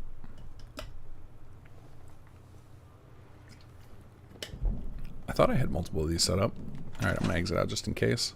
Seems like we're getting a little bit of script lag, so I'm going to give this thing a moment to catch up. Oh, yeah, no, it just picked 1. So that bathroom is now going to be where we keep our hazmat. Fair enough. All right, let's try and build another one. Let's do, I don't know what the difference between them is, so we'll just do design 2. I don't actually need more than 1 more job, but... Oh, did it build that fast? Went up to 5. Okay, I'll take it. All right, let's go to logistics once more. Get somebody else in here. Hopefully we got somebody, at least, I mean, if I have to, I'll take Julia just because she's just standing around, but logistics. What is going on here? Why are what is none of my staff showing up? Yeah, I think I've got some serious script lag to deal with here. Oh, and there's McCready with also, yeah, see, there's something going on with my selectors there. Because now that just unassigned everybody again. All right, I might need to give the game a few minutes here to catch up to me.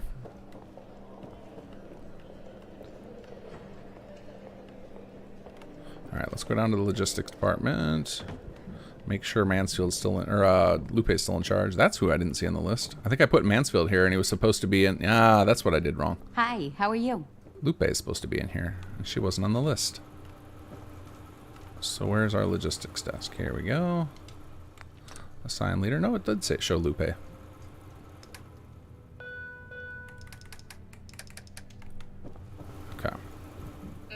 Lupe's head. All right, that's what we need. Report to the main entrance. Let's try this again. Look at my HUD's going crazy. Now it says we have 1 person in HQ. Something's going awry.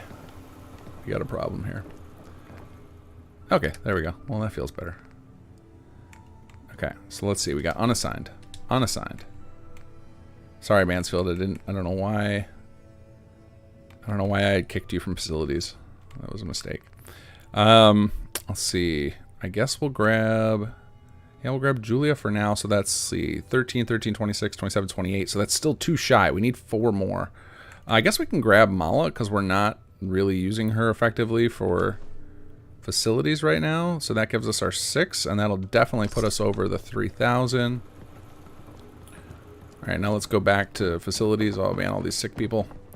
Let's go up. We need to get that I need to get everything worked out here. Oh no! And then she got Lupe got disconnected from department head again. I think I'm gonna, after I do this, these leader fixes, I'm gonna leave and come back and see if that fixes that, because it's very concerning that that shows a 1 up there. That is no good. All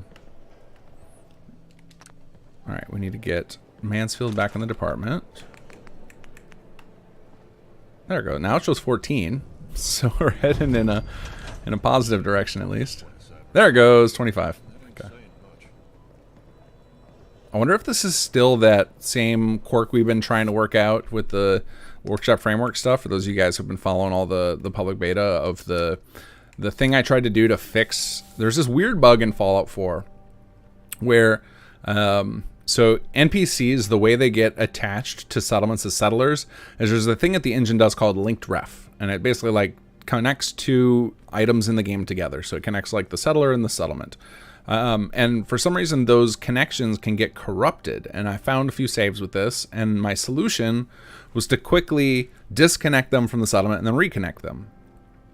And it was working in testing, but I think in practice it creates this situation sometimes where it's just this like awkward moment where another script is running and it's causing all sorts of problems. So I think I'm going to just get rid of that fix and just have to accept that those saves that run into that problem are just toast. Or they're not toast. Those settlements are, or those settlers probably have to be moved to a different settlement. It's probably gonna have to be the solution. It's unfortunate. Well, sometimes in Workshop Framework, I try to put in catch-all fixes to help you guys with problems some of you are running into, and occasionally they backfire, and I think this is one of those. But we're gonna get there. We're getting a lot of great people helping out with testing out this stuff. Mansfield, where are you in the list? Okay, so Settler's in charge. That's fine for now. We'll get you back in there eventually, Mansfield. Right now, I just want to get my logistics team all fixed up. Okay. Back to logistics. See, I don't think it was script lag at all. I think it was, I think we ran into that issue with everybody getting unassigned temporarily. All right, let's go down here. All right, we were going to do Mala. We're going to do Mansfield just because he's standing unassigned. Cancel. Accept.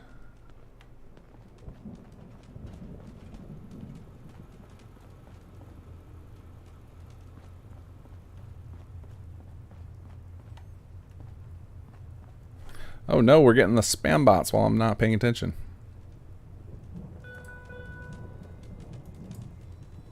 Get out of here.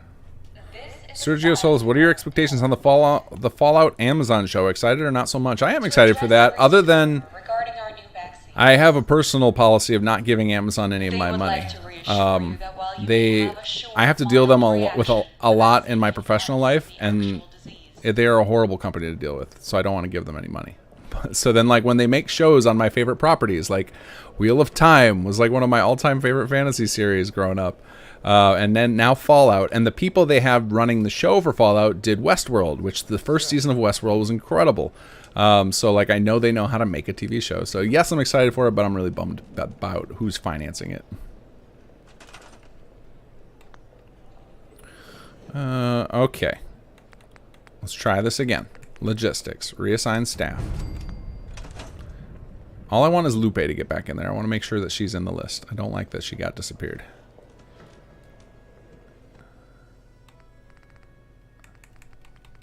And now nobody's in the list. Something's gone wrong. Something is going wrong. Okay, we're going to show you guys how to do save investigation. Save. So here's what I do. I bring up console and I just call it script check. And then we're going to bring up our save folder, which I think is here. I got my games, Fallout 4, saves, and I keep, where did I put it? I keep a copy of Fallrim here just so I can get to it really easily. And we're going to open up our save in Fallrim tools and see what's going on. See if we got some serious script lag. Maybe we need to go do some questing for a little bit and stop bouncing around. No, our scripts are great. Our scripts are great. So whenever I ask you guys, if you guys post stuff on the forums and me or somebody else asks you like, how are your scripts? What we're asking you to do is open up your thing in this program called Resaver. You can, it's actually called, on Nexus, it's called Fallroom Tools. And if you look at this active scripts, there's a little number right here. And as long as it's small like this, like it's like under 20, you're totally fine. But occasionally you'll find a save where it's got like, 200 there. And then you'll see down in these suspended stacks, there's big numbers. Those are the three that tell you your save's in trouble. Suspended stacks and high active scripts. In my case, I'm great. These are nothing. These are not doing anything important. So none of these is a problem. So it's not script lag. This is just straight up, there's something wrong. So it's either a bug in my save or a bug in the HQ code. Either is fine. Either I can investigate either. If it's a bug in the code, I'm gonna fix it. So we're gonna go LP day 29. Something wrong with HQ assignment. All right, and we're gonna leave this here, and then rather than drag down the stream of like me just bashing my head against the same thing over and over again, we're gonna go do some quests, and I will look into this later because you guys definitely don't want to watch me play around in the CK. And yeah, let's see here. Let's go to Jamaica Plain. So I hope none of the rest of you are experiencing that, but my gut says, and actually my general rule, like when someone reports an issue on our beta team, my automatic assumption is that there are probably 100 people in the community experiencing it as well. And so we just have to figure out how to replicate it. And so now I have a save replicating an issue that probably a bunch of you guys have. That was nuts. Yeah? Alright, let's head this way. I think that's where I'm headed. Yep. Let's take a break from busted menus. Go kill some bad guys. You can't see my fall room. Yeah, I don't understand why. So I always, with OBS, I tell it to stream my screen, and half the time it does, and the other half it decides to just stream my Fallout window. I don't know why it does that. And I don't stream enough to really get into OBS. All right. Oh, missed. But I got that bush good.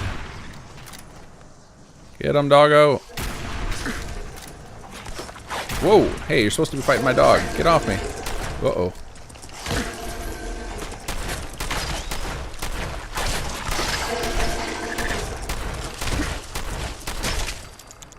Ooh.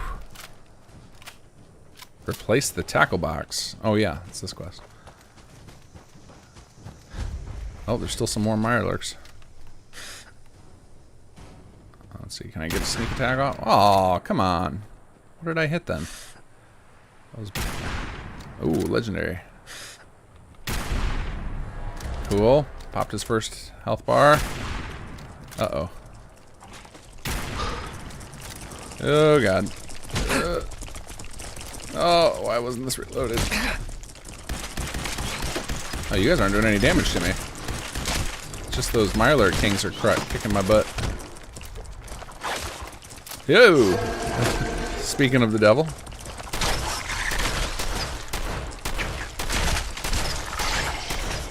Oh, this thing's doing work on him. There we go. Never-ending laser rifle. Well, that's exactly what I needed during that fight. That might be legit good for what we're doing. Let's see, what was the Righteous Authority? Isn't that the one that does like VATS or something that I don't use? It might be a legit upgrade we just got. Yeah, critical shots and critical meter fill faster. I'm not doing that. I'm not doing any VATS. I think our never-ending laser rifle might be our new bestie.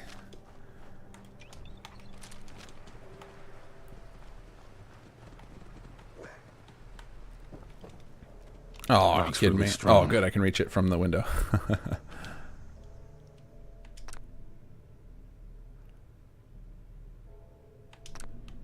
Okay, there we go. But now I really want that loot chest. Dog meat, open the door. So sad. Okay. Let's see. What was our other... We had another quest too. Red-handed, that's right. It's not that far from here. Alright. Where is Hesper on our map, though? She's still up at County Crossing, so yeah, we'll do this on the way. Let's go to Mass Bay. Oh, it's right next to the Nightingales. Need to switch to desktop capture. Let me see what my OBS says right now.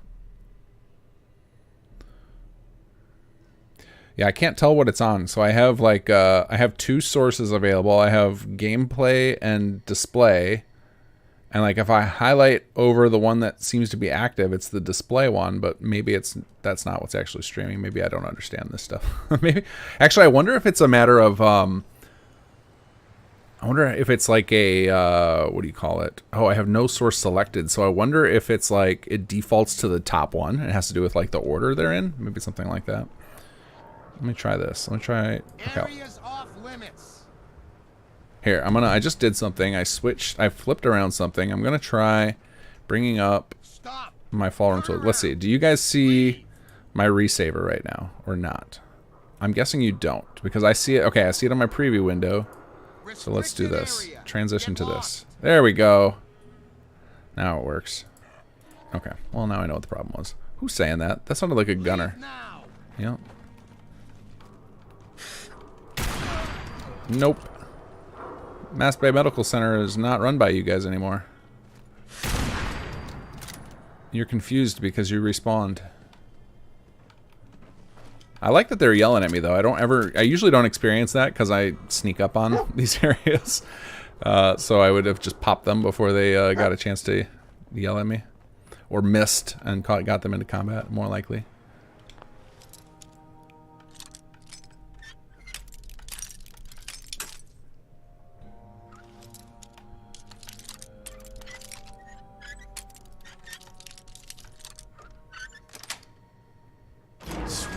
You saw File Explorer. Okay, cool. Yeah, that's all I was testing to make sure that like whatever was on my desktop would display. There we go. Here's our...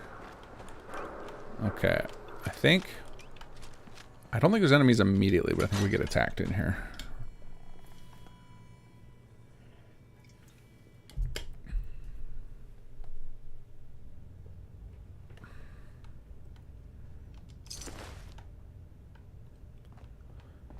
Alright, down we go. Well, this place has been recently ransacked,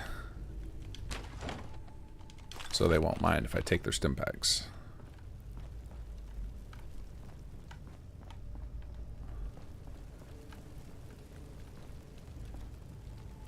Madame. I guess it's Madam. Well, we were just talking about needing to hunt for toilets, so I guess I should take the ashtrays I find. I know there's like a knife sticking in a door somewhere. I'm trying to find. Oh, but more dead bodies means more free stuff. Attendant. I like the clean names that we're coming up with. They were come up with for this.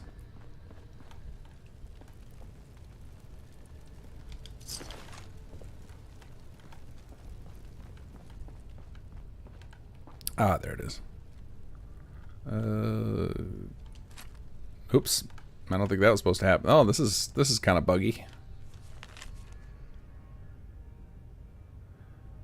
I'll take this filthy robot as an interest payment.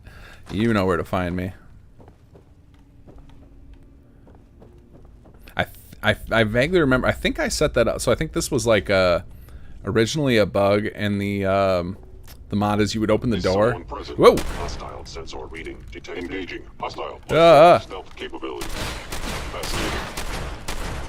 Oh god. This guy's high level. But you got no arms. Reclamation mission.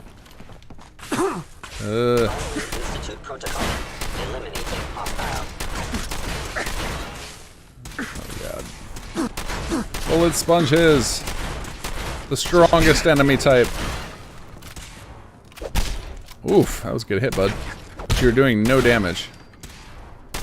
I am the victim of... Okay, and of course you guys got... Oh, you got me fusion cells. I'll take that. Oh, all the shotgun shells I put into you. You held onto them for me. Appreciate that. I lost my train of thought what we were going to talk about here.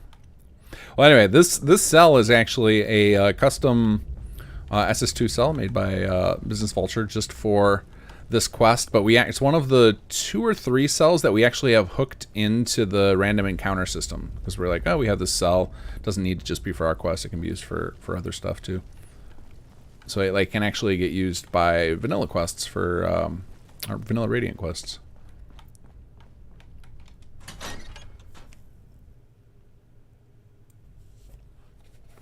Kyle Harris, I have the militarized Minutemen mod and Sim Settlements 2 modded. It makes for a good role-playing aspect, especially if you play a Minutemen playthrough. There's a lot of really detailed Minutemen mods. I remember playing when I was doing my Conqueror playthrough. I played with a couple of them installed, and they both affected the enemy Minutemen during the Conqueror storyline, and man, was it intense. Some of the battles were crazy. Oh, I was supposed to look at something in my inventory. Let's see. View the Reclamation Mission 37 holotape. Alright. I guess I should go to the holotape tab.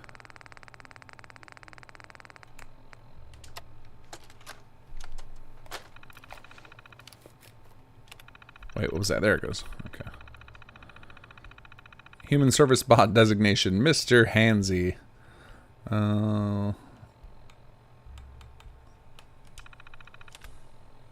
Fenway Park, incomplete.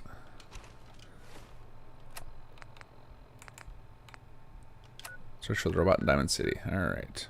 Hey, maybe we can go talk to the Ron while we're here. Oh, actually, I think the Ventilator is my Ron quest, so he's not going to give me anything. Anybody new? I recall in Conqueror need enough guards to avoid attacks, but the downside was too many guards lowered settlement morale. Is this the same mechanic with SS2? No, that mechanic is not in place for SS2.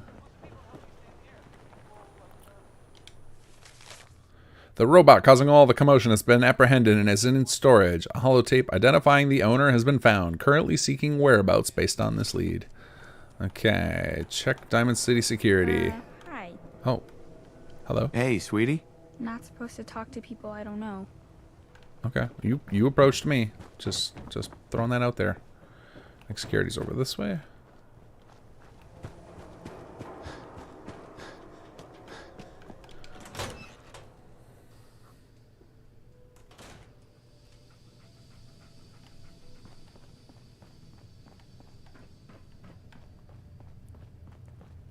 Don't mind me, guys. Yes. Just gonna go in here. It's fine. There's what we're looking for. Hey, it's Marv. You weren't kidding. The robot's a real handful. Yeah, I know. Couldn't help myself. Oh, its new program is up and running. You won't believe what it can do now. Stop by our camp if you want to see. Oh, we're gonna be rich.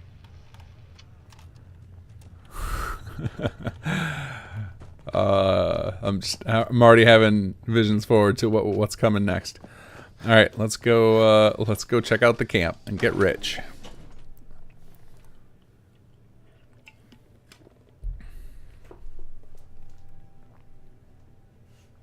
The voice of Marv on that holotape is also the voice of Carnal.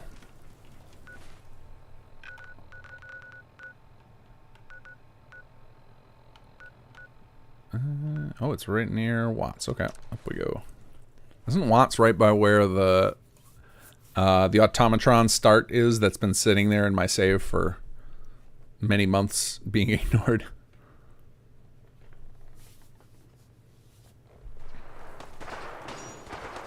Yep, I can hear it going. The battle's still raging. They're holding on strong there. Hey guys. What's up? Don't point your guns at me. I just want this box. Can I have it? No. Movement detected. Curious. Oh, here comes the synths. You guys go fight them. No, go fight the synths. Ignore me. The sensitivity of my sensors clearly needs adjustment. Oh, they're walking this way. Let's let Hostile sensor reading detected. Let's let Mother Nature find a way here. When synths meet scavs, what happens? What just happened? Excellent. We'll kill the winner. And we'll take you out. Ooh, we got a legendary. Oh man, one shot, one kill here. Oh, I blew my streak. Again.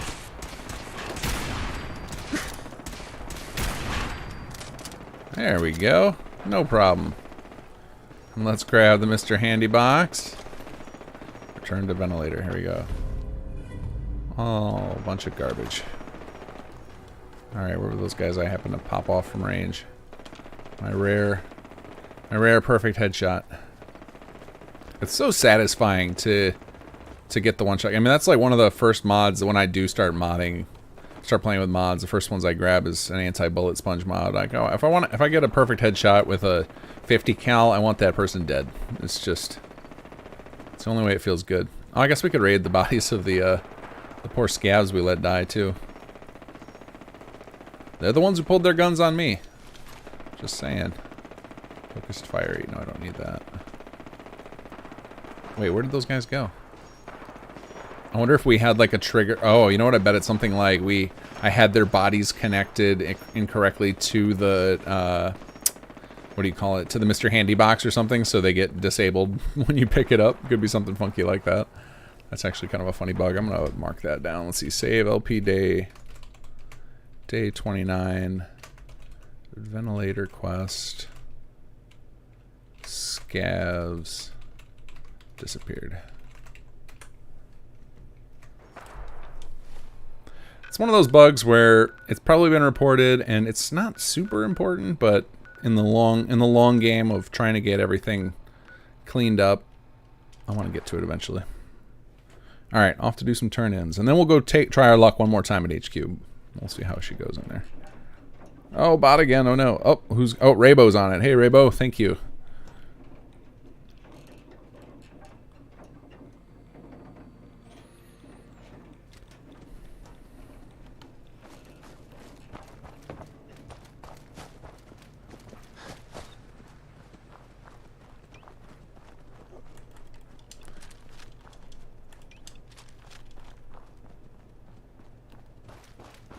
Default radio signal. That doesn't seem normal.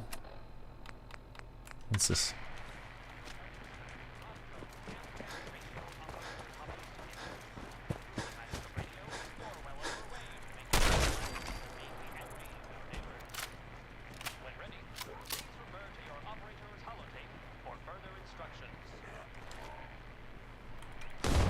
Oh God.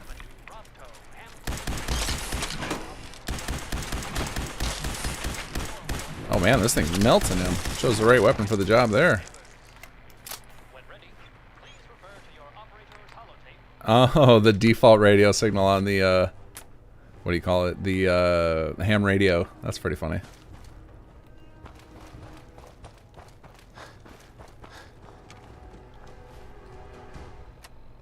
Where are we headed? I think we're chasing Hesper right now.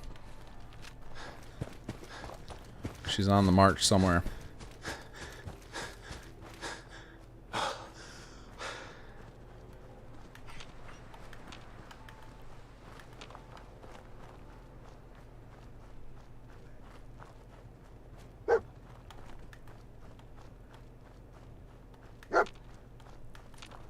Oh, who do we got here? Oh, isn't this a guy? Oh, dog meat just carrying a gun. Where'd it go, boy? It just disappeared. You had it in your teeth a second ago. I don't think I've ever seen that before. I've seen him carry like teddy bears and stuff. It's fused solid. This one too. What happened here?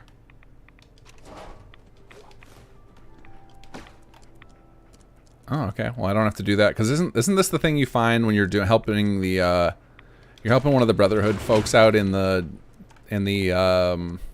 police precinct, and you have to like follow that signal? I think I just stumbled upon it by accident. Okay, let's see. Where are we at now? Oh yeah, we're right by. Oh man, she is like booking it. I don't know if we're gonna be able to catch her. Especially if we keep stopping to explore.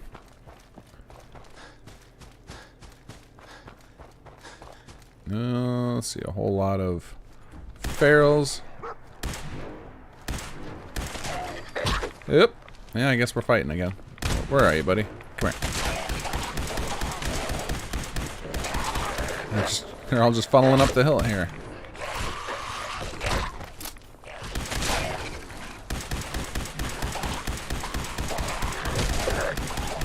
Line up, guys. Good work, dog meat. Oh man, I'm running low on shotgun shells again. Gonna have to go back for another trip through every town to buy all the goods. What's my cap situation at? I haven't been buying settlers lately, so 2,900. It's not terrible.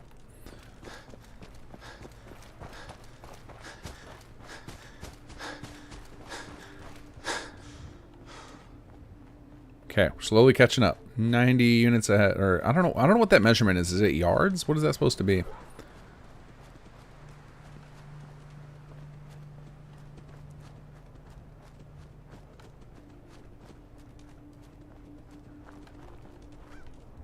Okay, we're almost to her.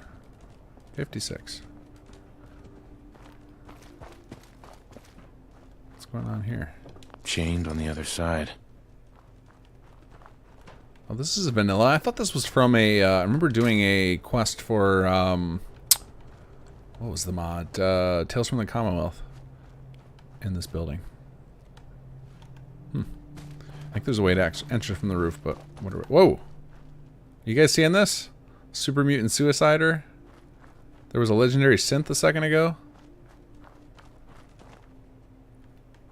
I think that's like a bugged random encounter I ran into. What's this? Is this fake Preston? Hey, man. I don't think we've met, but your time is impeccable. Preston Garvey, Commonwealth Minutemen. Go on. We protect the people at a minute's notice. That's the idea, anyway. You might have heard we're making a comeback. The General sent me to collect donations from concerned citizens like yourself. Help us out, and you can count on the Minutemen to be there when you need us. Can I put you down for, say, 100 caps? Really? The Minutemen are collecting bribes now. Hey, man. We're just trying to make the Commonwealth a little better for everyone. Isn't that something you're willing to give a little for? Now, come on. It's not that much to ask, is it? You're not Preston Garvey. Say what, man? What does Preston himself comment? Like, can you get this encounter with Preston in your team? Because that would be pretty amusing. Somebody probably put that up on YouTube. I can probably look it up. I know Preston Garvey. You aren't Preston Garvey. Oh, shit. Bye. He just walks away. Well, I feel obligated to murder. I can't let you run around impersonating my buddy. Sorry. If you'd give me another option. Well, I will take your stuff. And you can have the clothing. I'm taking your hat though. All right, now we're back to 100 units away, or 100 yards away from Hesper again.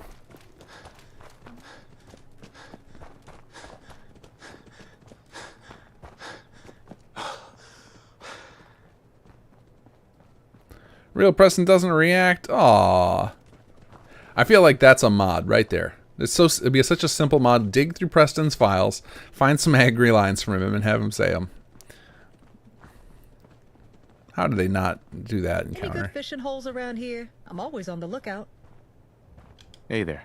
Looks like you had a good catch. I'll take that old tackle box off your hands. And here, for your trouble. All right. Send Hesper to... Can we add her to the sunshine pile? Yes, we can. Quest and character written by Corned Beef. Hashtag Hesper voiced by Steph Clendenin. Another recruitment complete, and I don't think that one we even had to pay for. I think that was a freebie, because we just happened to stumble upon them. All right, now let's go turn in red-handed here. Uh-oh. I don't like that. Okay, let's say that felt crashy.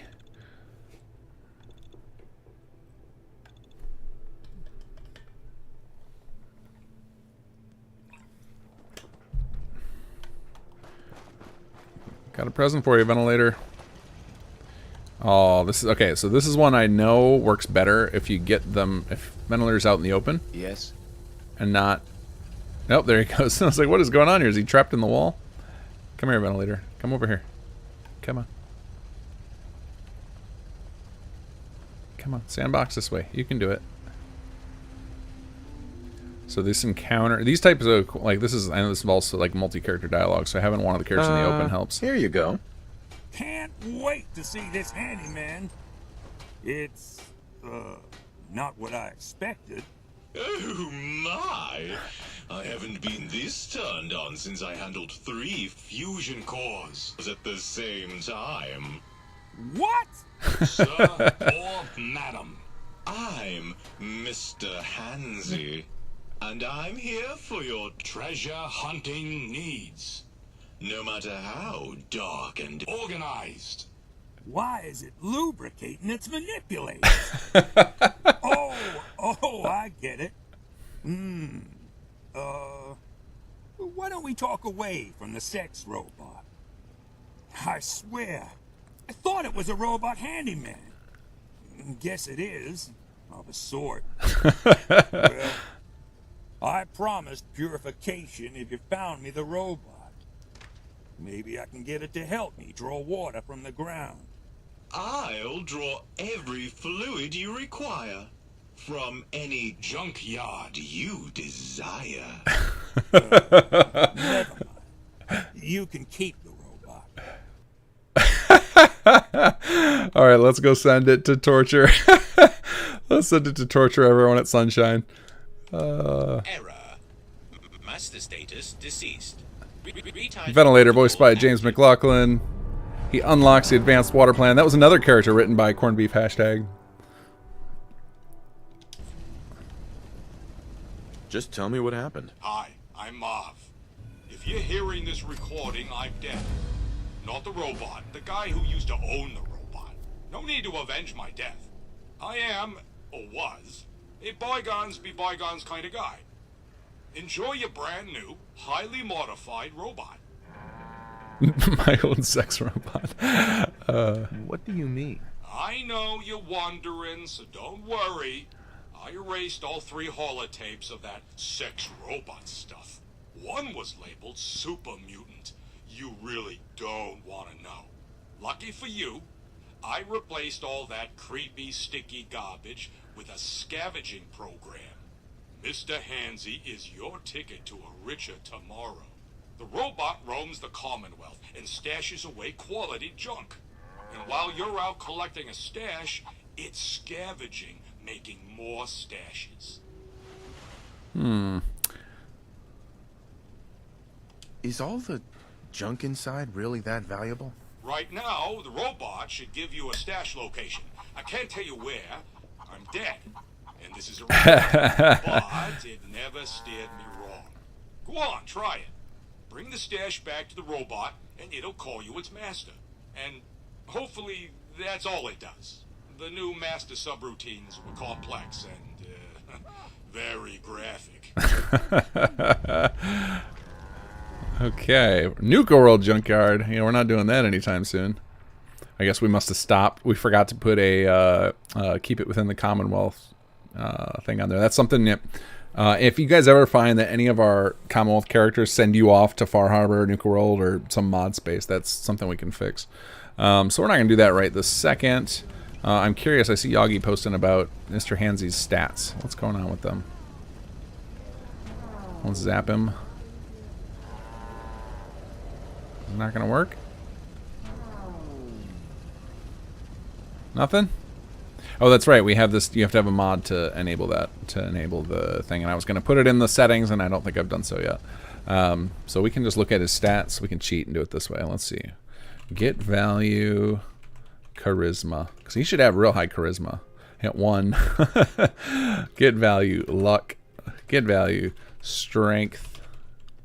Yeah, I'll have to check and see if that's a bug in the way we have the stats set up, or if that was intended. Because we had someone on our team go through and reevaluate all the stats of everybody, and it was based on the how easy it. Well, most of it was based on how easy it was to recruit them determined their stat pool. Like if they, if they got to start with 10 points or 20 points or whatnot. Oh, we got some respawns down here. And since Mr. Hansy's kind of a freebie with Ventilator, maybe it was flagged as low stats for that reason.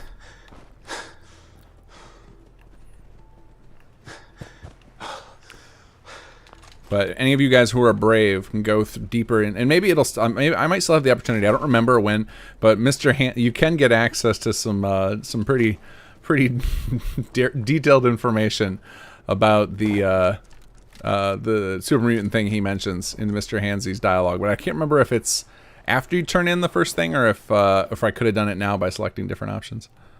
But it's not for the faint of heart. I know. I'm glad. I know we didn't record any of the. I don't think we actually did the recording of it. I think that if you ask, that Marv actually describes a bunch of it. All right. Let's see here.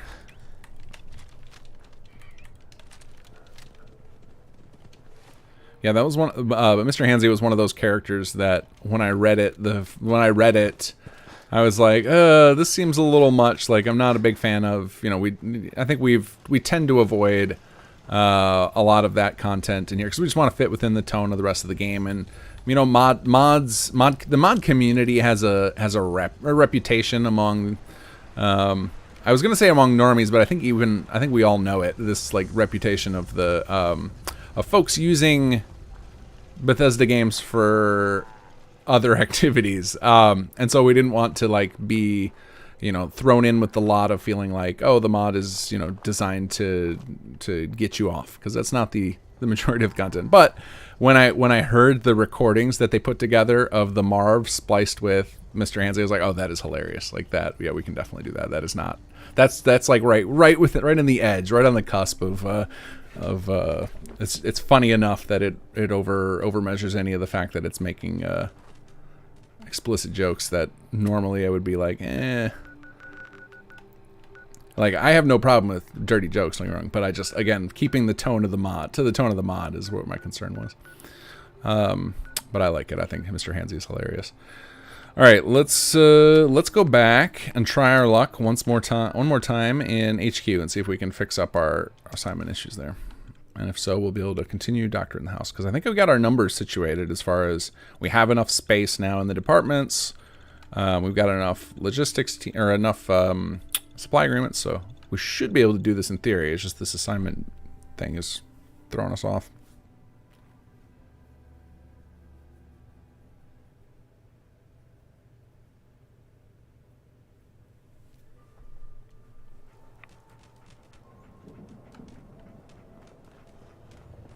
All right, let's try this again.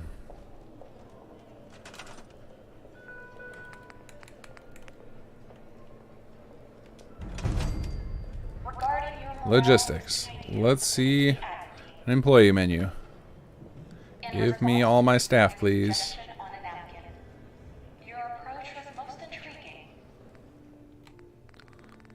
Here we go.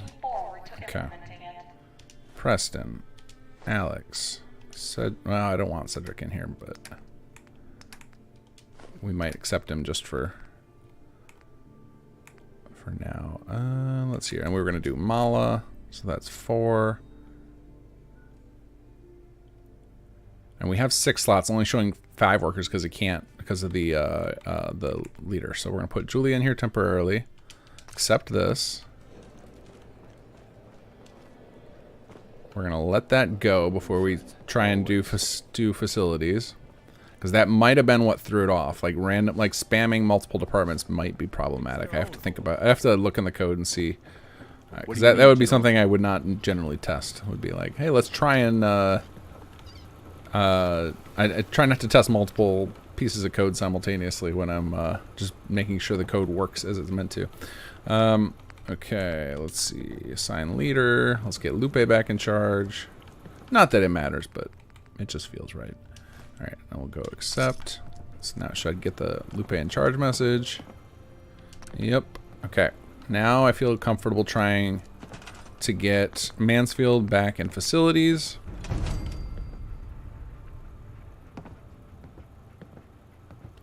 Employee assignment menu. Come on. Okay, we got everybody again. That's feeling good. All right, let's see. Unassigned, Cedric. Anybody else unassigned? Nope. Okay, accept that. And then let's go back up to his office. And we will... Settler is now... Well, let's put Cedric back in charge. He left a vault for us. Least we can do is let him be in charge of the brooms. Magnolia is as beautiful as ever. And that voice. All right. Assign leader.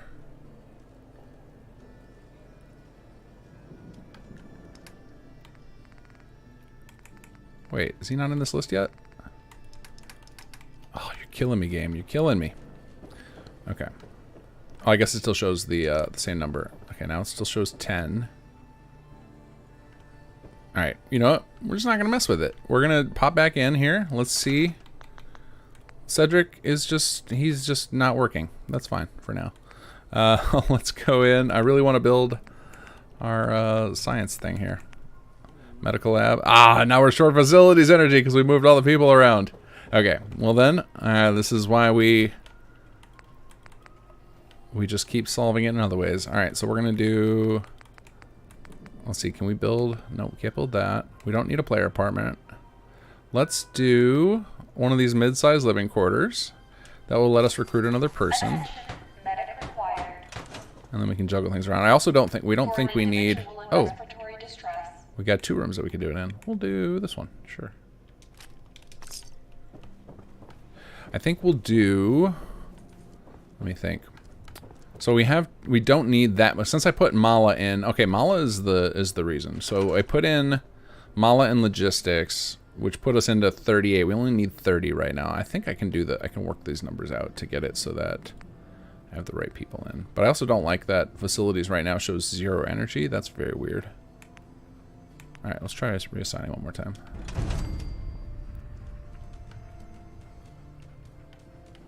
If nothing else, the save is going to be nice for some debug action. Let's see. And we still don't have, so 1, 2, 3, 4, 5, 6, 7, 8.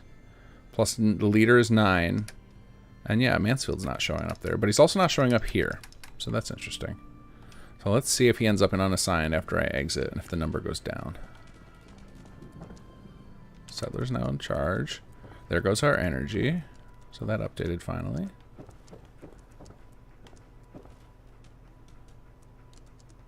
Alright, so now we should be able to pop in one more time. Let's see if we can find Mansfield. I wonder if this has to do with the fact that we're over the max and that maybe that was causing an issue. But now we're back under max. We have 26 slots. And there's Mansfield again. Except we'll wait till it to go to 11 before we do anything else. It's a nice day. I went down to 8. That's not good. Right, can I cure any of you guys? Let's see. Skulls stacked to the roof. And that without a known cure. Oh, that's right. They all have influenza, which we're trying to work on a cure for now. That's part of this whole quest. Okay, now it shows 8. Well, that makes me concerned. So let's see. We got 8 plus 3, 11, 14, 20, 21, 22, 23. Yeah, so there's 2 people not showing up on the HUD. It could be a HUD bug. Could be there's actually missing people in the department. Let's try.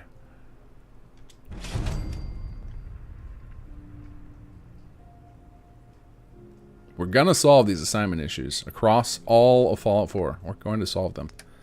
It's gonna happen. Okay, yeah, 2 people got disconnected. Mansfield wasn't one of them though, so that's interesting. Okay, let's see. Can we go to 10?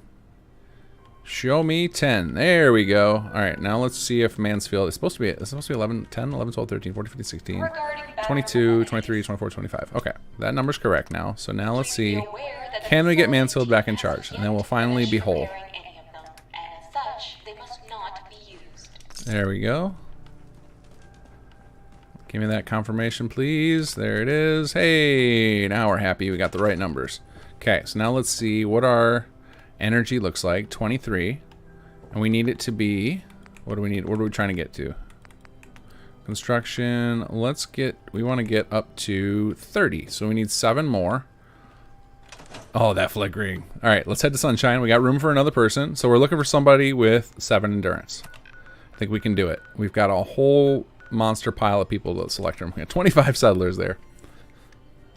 All right, it's probably 23 settlers and 2 dogs. I think we got Cola, and now we got Jean's dog over there. Has anyone made a leader card? Has anyone done... someone did this for SS1. Did anybody do leader cards for dogs for SS2? There was like, you could put dog meat in charge, and if they had made that mod today, they'd probably have done the same for Cola. But Jean's dog... Well, Jean's dog can be in charge. Actually, I wouldn't be surprised if somebody made Jean a recruitable NPC. Let him go live with his dog. Nacho in game right now. Cola is looking at a big Brahmin, then looking at me like, what the heck is that? Will it play with me? So there's this, there are some animations for Cola we can never get working quite right. And unfortunately, the chance of getting them working correct is pretty non-existent now. Oh, we got a new settler. Just a second, Catherine. I'm telling a story. Hold on. I'm telling a story. But that's a new settler. So Cola was made by Turkey and Grill, who have made a ton of mods for Fallout 4. Like they've made the Project Mojave. Well, they were worked on. They have other people they worked with, but they were 2 of the main designers on it, and they worked on Project Mojave, the Zeta, the Mothership Zeta mod for Fallout 4, and the Point Lookout remake, and a bunch of other mods. And they made Cola for me, and now they cannot work on Fallout mods anymore because they are working on a Fallout property, and I imagine there's probably some sort of conflict of interest there, where they don't want staff with inside knowledge working on mods. That's probably I kind of understand that, but getting them to tinker more with Cola, unlikely. But we got a few animations in. But there was anyway. The point of that story was it's and I prefaced it with the talk about they can't help me fix it anymore because I'm going to tell you about a cool animation that we can't get in, and that was we had an animation where Cola would would run circles around Dogmeat, and Dogmeat would just like look confused while Cola did that. Because any of you who have small dogs know that they can be very hyper, and they will do that occasionally. They'll just like pick something and run laps around it for no apparent reason. And so we did that around Dogmeat, and like that, your story about the Brahmin reminded me of that. All right, where did? Yeah. Huh? Hi, I'm Here we here go. about the radio broadcast. I did a little asking around, and they told me you're the one to talk to about available work. Are you still looking for more hands? Okay, this feels so perfect right now. Having one of our visitors show up at the bar, run by one of our other name sellers. Like, this is the dream. This is what I had hoped would happen in SS2 organically. Feels so good to see it happening. Sorry, who are you? Oh, right. Sorry. Catherine Drake. I'm a salvager. Or at least that's what I was before. I was heading to some place called Diamond City to look for work. But I heard your broadcast. It was on the way, so here I am. So what do you say? Can I work for you? Yeah, sure. Great. I'll do any job you need. Long as I can get a roof over my head. But don't worry about that part. I'll build it myself if I have to. No problem. And thank you for the opportunity. Just point me in the right direction, and I'll get to work. Okay, well, you're at the right place. This is where everyone comes. Okay, now, I think she has a quest. I can't remember if it's right away or if she tells you to come back to it later. Yeah. No, go away, farmer. Excuse me. Another day, another load of junk. So I know she has a quest too, but let's check her stats. So we'll take her for a freebie for now. Yeah. Oh, she's probably still being assigned because it won't let me scan her yet. Let's see here. Nope, there it goes. Oh wait. Oh, that's weird. It was like a little area where it wouldn't let me scan her. Okay. What do we got going on here? Strength 7, endurance 5. Okay, actually, is that exactly what we need, or do we need 7 endurance exactly? Oh no, we need strength, not endurance. That's perfect. Literally, she just fell into our lap. So we need our recruitment clipboard. Yeah. Am I wrong, guys? It was 7, right? We needed Hi 7 there. more energy. Is this? Would you be interested in coming to work for me? Is this just too perfect? I think this might break her quest now, though, because I think her quest says you build a plot, but that's fine. It's a good thing to have a save for, so that I can try and fix it. Wait, this person looks like a named person, too. I was wondering if you could maybe help me. Sure, let's talk. Ah, yay! So, I'm trained in medicine science, plus I love collecting pre-war magazines and comics. I love helping people too. If I join up with you, I can help more people than I have as a wandering doctor and scientist. You think that'll work? Sure, I'm interested. Ah, how delightful! Let's get started. All right, nice and easy one. So I think Paige was part of a group of characters. We had, I think there's 7 or 8 of them. So I think I've told this story before, but no harm in telling it again. There's a different audience tonight.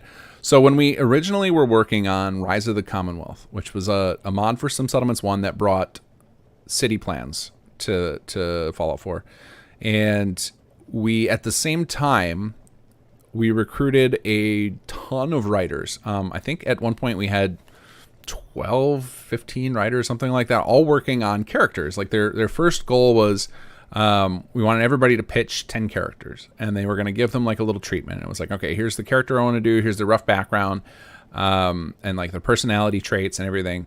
And then the next phase after they did that was they would go through those characters and come up with a quest for them, or like their introduction. Like we had a series of like this, the character could do these types of things, and just give us a pitch, and then we'll approve them one at a time. And a bunch of the characters got through the first 2 phases, and then they got started on the 3rd phase, which was actually writing the dialogue for them. And a whole 7 or 8 of the characters only made it. They were approved. They had their quests approved. The personalities were approved. Like they had obviously the models and their clothing made. And then the writer failed to finish delivering all their dialogue. So we took the little bits of dialogue we had available for those characters and turned them into what we called simple settlers, which were just no recruitment quest required. They just show up and they join your settlement, and they have a handful of extra dialogue lines because we happen to have them. But there's just like she's one of them. And that is part of what drove the project we've talked about. If you guys saw on our forums, we did a vote where we were trying to get people's favorite settlers, because we want to take some of these simple settlers and turn them into full-blown settlers. Not necessarily with quests, but at least with a full dialogue pool. So that, they can do all the things like the working at HQ and having commentary and, appropriate amounts of combat lines and all that stuff. And so she has no quest because she was part of that lot. But I will take her for she should have slightly higher stats. What are your stats? Oop, wrong one. Scan. There we go. Yeah, so she's got 6 intelligence. She'll make a nice science department worker. Sorry, Ron, we don't need you anymore. We got this super settlement just pulling people in from everywhere. Don't care much for good neighbor. That place. Combat engineer. Oh, I guess that's the name of the job here. Okay, now. Yeah, I think I said endurance, but I think it's actually strength for facilities. I got that wrong. Endurance is the logistics department. Comic books. Mine all have pages missing. But it'll be the same difference. Either I can get 7 more in. I just need 7 more in. Oh, you're right. I need more in logistics. But now I'll be able to put Mala back in facilities, and then she'll take care. And then Catherine will take care of the need in logistics. So it should be fine either way. All right, let's head back there and test that theory. So I'm thinking I can put Mala back in facilities, put Catherine in logistics, and that should give us all of our numbers met. And then we can build some more of all the things. Because really, if I just build a bunch of living quarters, I can also solve this problem. Instead of having to try and nickel and dime myself here, I could just get all of these super settlers in there, and then that would solve it too.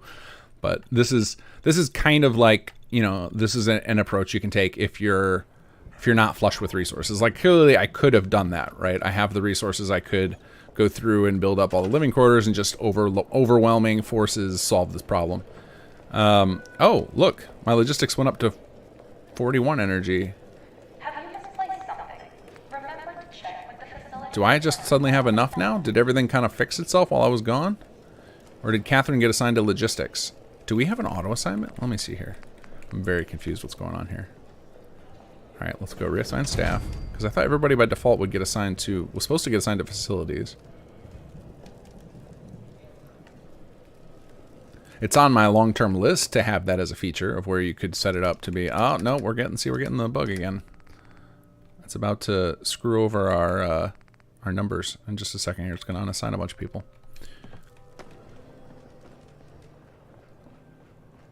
Yep, went down to 3.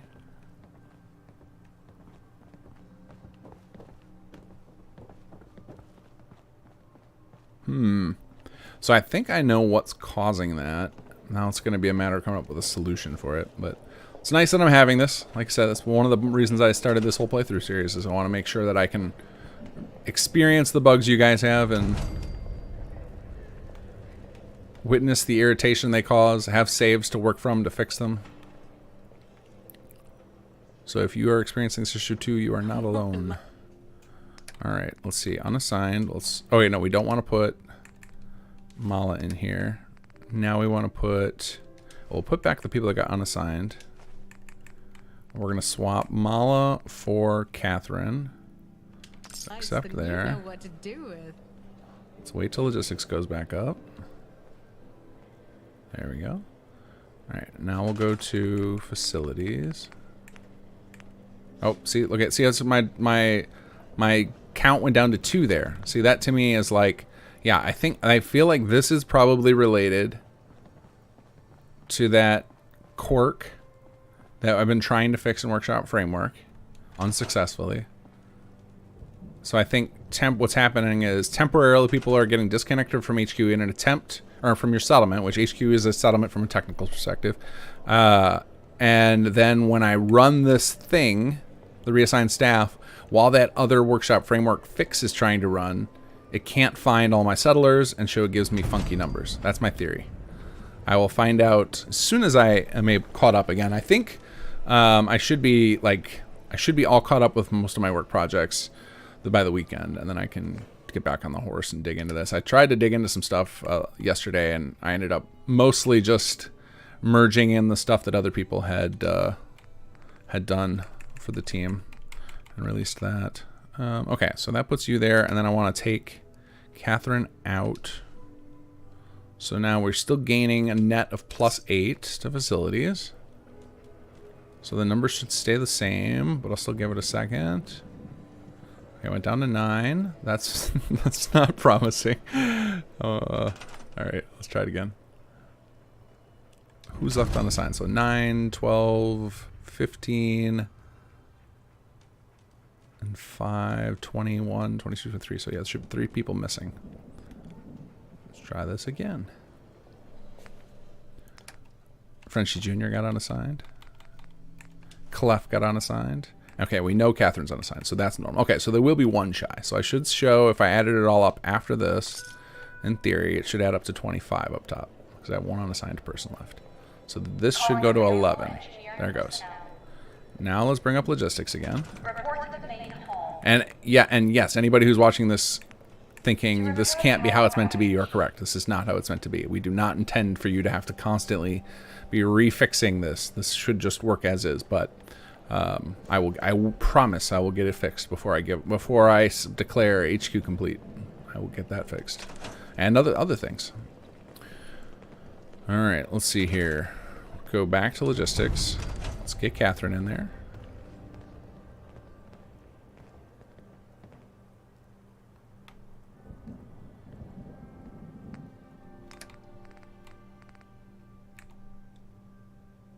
You're right, I do. Wait, didn't her endure? I'm sure. Oh, no, it was her strength. Ah, you guys had it right, and I had it wrong. Okay, so let's see. This is 8 and 6, 14, 21, and I don't think that. Okay, so I guess what we need to do, I have it backwards then. I need to do Catherine goes to there, and we leave Mala here. That will do it, I think. So now facility should go to 10. Logistics to 5. So now let's share what our logistics is. Is that 36? Okay. Now I'll go back to... Yeah, it would help if I knew my own... if I paid attention to my own numbers here. Okay, so logistics will go up in just a second. We have enough energy even without... No, that's not right. We shouldn't have 38. Okay, yeah, as soon as I exit out, it's going to fix... Okay, so we do have enough. So now I assign... Ah, I got it.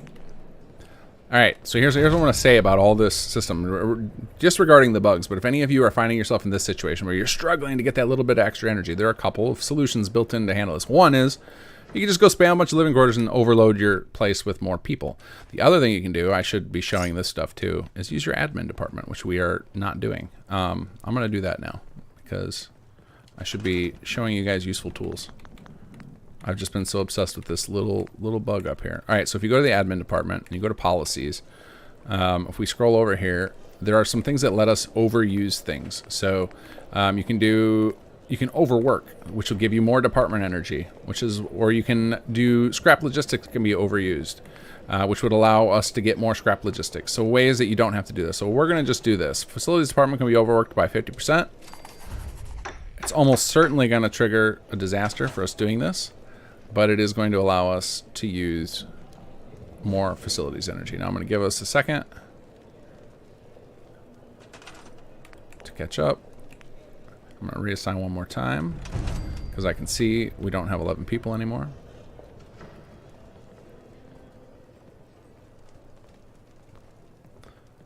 And I'll show you how that policy plays out in just a second. But right now, like I said, I'm obsessed with this stupid bug with the assignments, and now I want to see it fixed. Let's see. Did Catherine end up in there, or she just she's back at? She just keeps going back to logistics. Okay, or she's just gone. Could be that too. Okay, 11. Well, that makes me happy. 14, 17, 22, 23, 24, 25. Yeah, Catherine is just AWOL. She has disappeared, and I don't care anymore. Sorry, Catherine, you're out.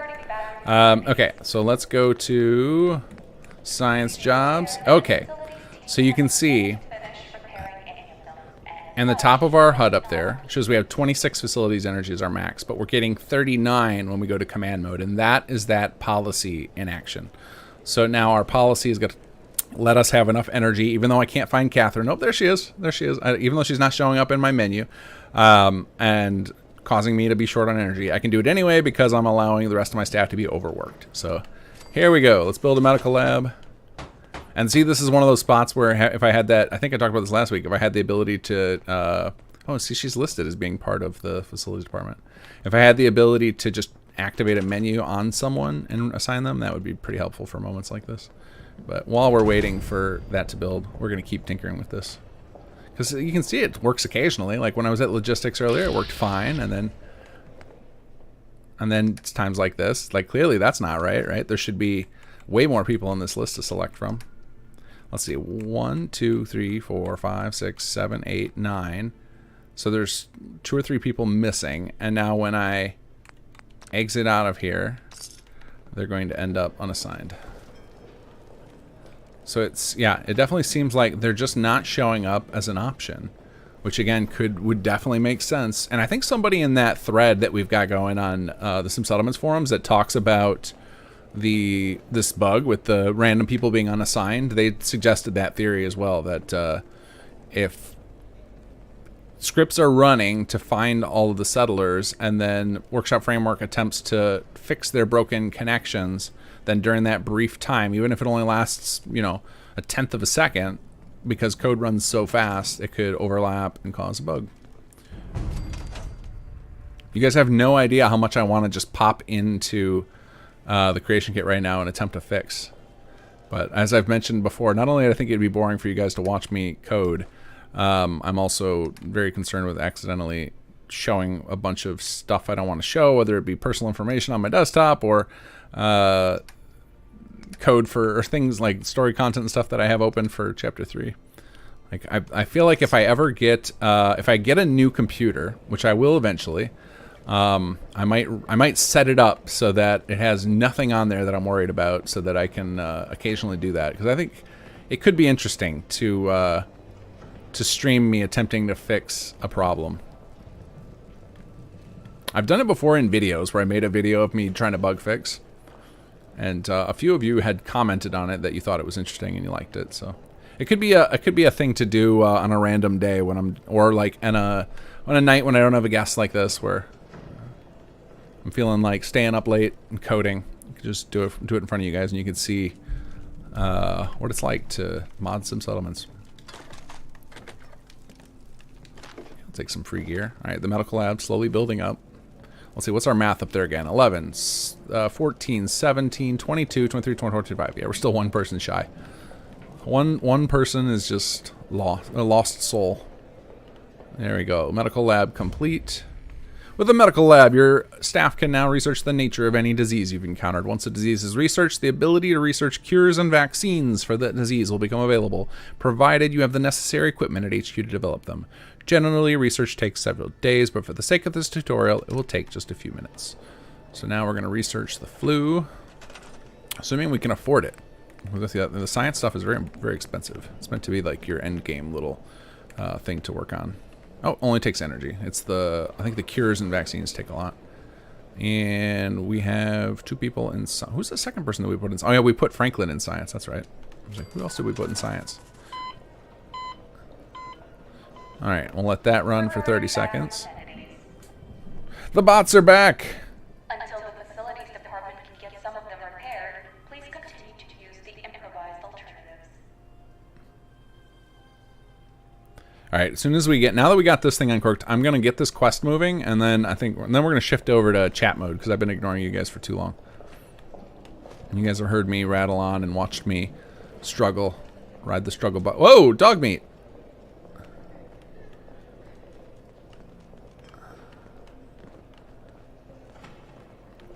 All right, so one thing you notice, once you get to this medical lab and you get it built, this little desk builds, which is your science department desk. So that's the desk that you normally, I showed you guys access to for some of the other departments. And I don't know if you've noticed this thing, and hopefully it's set up correctly. We got this little disease database. And if you go through it, you'll see that as the diseases are encountered with your settlers, they'll start to show up on this list. And you can actually read like these detailed descriptions that N.D. Cowdy, one of our writers, put together for them, which is really, there's like an impressive amount of data. And then Cynical went back through and added some notes from Cassandra to make it feel, within the HQ system. And then we even track from the beginning of the game how many people get infected by a disease and how many people die from it, and so then that information becomes available in the in this data, so you can always keep an eye on it. It's just interesting. Like, it's not necessarily useful information. It doesn't matter how many there were, but it was something that we thought to track just for fun and put it in this little terminal. And then after you unlock the treatment, which some of them start unlocked, so you get, like, this one was, what was the first one? Bloodworm. So this is one of the ones, the basic diseases that the disease cure can cure by default. So what we did is we started the treatment unlocked, and then after you unlock a treatment, which is the researching the cure for it, it'll have an entry in here to show you and it describes kind of like in universe what they do to treat the diseases. And then I believe, I'm not 100% positive, I feel like there's a vaccine entry for each 2, but we'll find out in a few minutes here when we do the vaccine research. But the amount of content written for that terminal is nuts. All right, upgrade the medical lab to reach medical research level 2. Off to engineering, upgrade.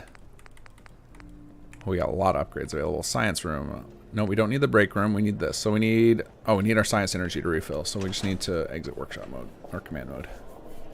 I wish I could change that little thing up in the top that says hold the select button to open workshop menu.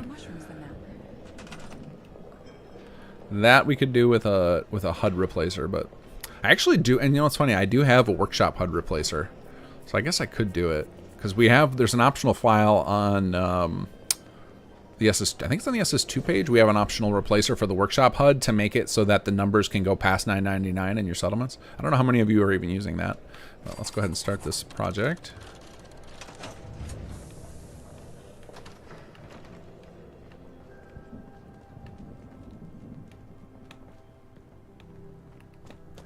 Okay. I'm tempted to try the assignment one more time. I just don't. I don't want to break everything right before. Like, we got it working right now, even if we're shy a guy. Kind of want to just keep using it. Like, I like not having to TGM here. Feels good. Makes it feel like I actually have made something that works.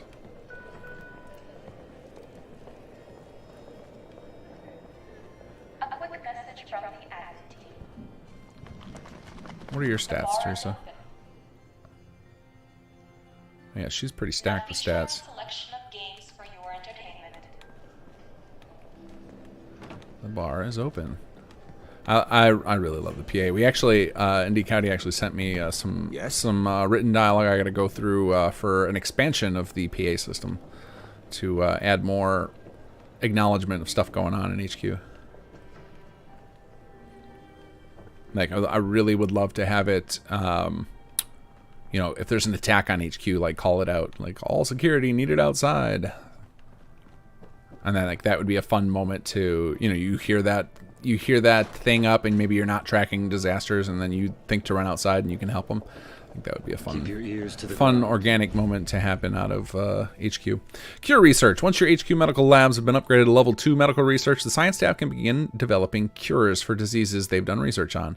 Generally, research takes several days, but for the sake of the tutorial, which take just a few minutes. After a cure is searched, HQ's infirmary settlement hospitals will automatically distribute that cure over time to infected patients.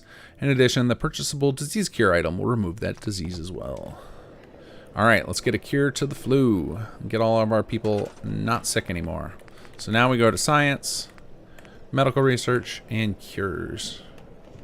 And this just takes energy. Normally it takes a long time, and it's like 7 days. So there's there are 3 levels of it for the diseases. So it's first you research the disease, which is kind of the scientists getting their information on it. Then that unlocks the cure and the vaccine for them. Now for the tutorial, we just do it one after the other, but I think in the actual gameplay you can choose if you want which one you want to do, because, you know, technically the cures aren't necessary because the settlers will get cured eventually if you wait long enough. So you could theoretically just skip right to vaccine, but the cure is cheaper to research. Research is faster and will let you have an immediate fix for people if they get it, whereas the vaccine takes a lot longer. And yeah, you get to choose which one you want to do, which, you know, and if you're playing with the skip timers, it doesn't really matter, right? Like it takes very little time, so it's not much of a choice. But in a game where you're playing with all the rules normal, you're not doing the override timers. It's meant to be, you know, like a miracle thing, like spending all this time for your scientists to do it. It's supposed to take a very long time and feel like if you ever get to a point where you've researched everything science has to offer without cheating, that's supposed to feel like a really big accomplishment, to the point of it's one of those like end game polish things we'd love to add back on S2 is like if you get to that point, like we have some big reward. I don't know what it would be, but something to be like, holy cow, we can't believe anyone actually finished that in a single playthrough. That kind of. All right, I think I'm supposed to upgrade to level 2 now. Upgrades. Science. Bio testing labs, +1 medical research level. There we go.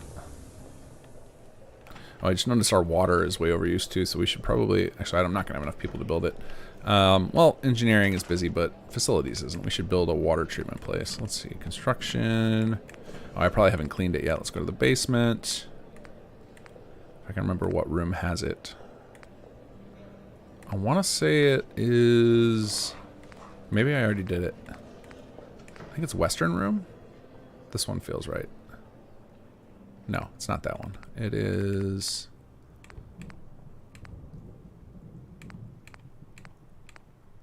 Northeast room south. I want to say it's this one. This has water treatment. Yep, there it is.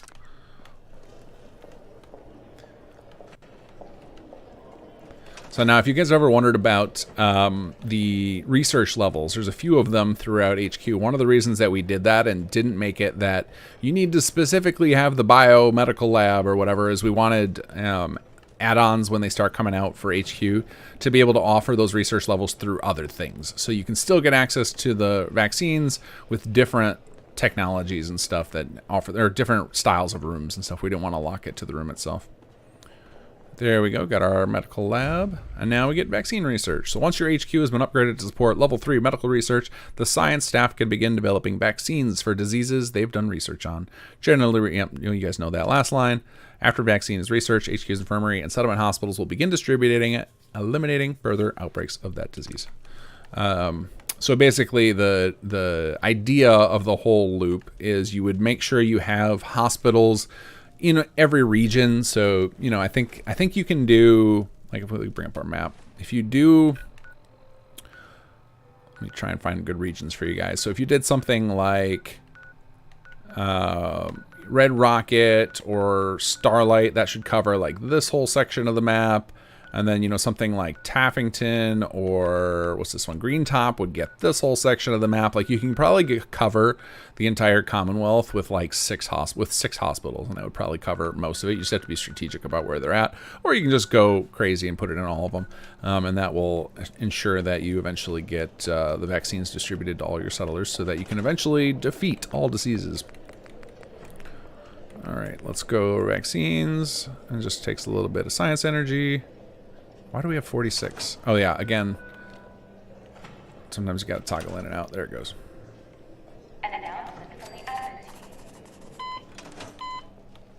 Wait for that to complete. All right.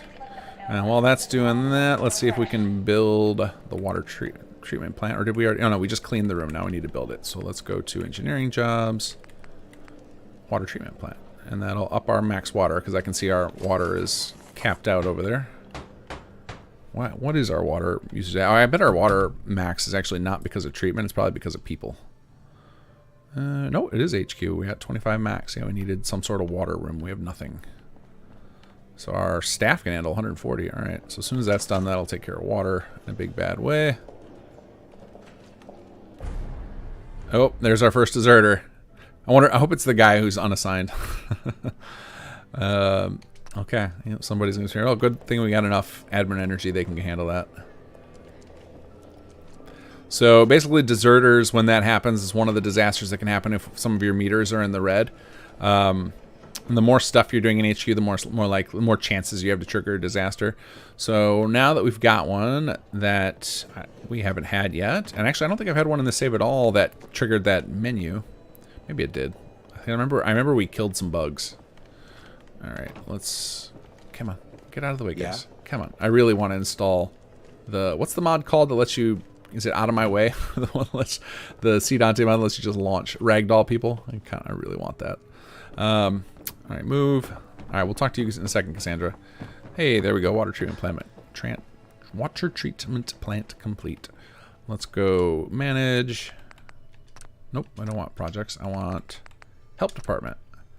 And we're going to look at deserters, track disaster, exit menu. And then let's see. Someone went to Good Neighbor. All right, we'll go find out who it is in a second. Or we can let the admin team do it. They'll solve it in a day. All right, let's go over here. Hi. Ah, there you are. The flu has been banished from our little fortress, and our gentle Lupe has been kind enough to get the vaccines out to the surrounding settlements. That's one illness you'll see much less of out there. That fact alone is a massive step for the common good. I find tangible progress refreshing. I look forward to whatever comes next. What's our next move? My personal recommendation is to not wait for outbreaks. Instead, get us to research other vaccines as a preventative measure.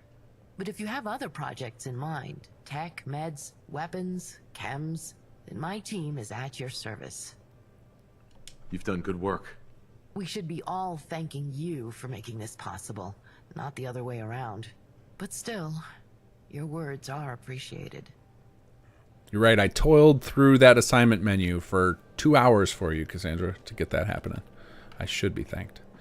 Okay, we did it. So we should get the completed quest in a moment here. Unless there's something wrong with it. I can't tell if this is script lag or... Your thoughts? What's on your mind? Lupe is a sweet girl. Although I think there is a bug report on this quest. Maybe this is it. Maybe this is the...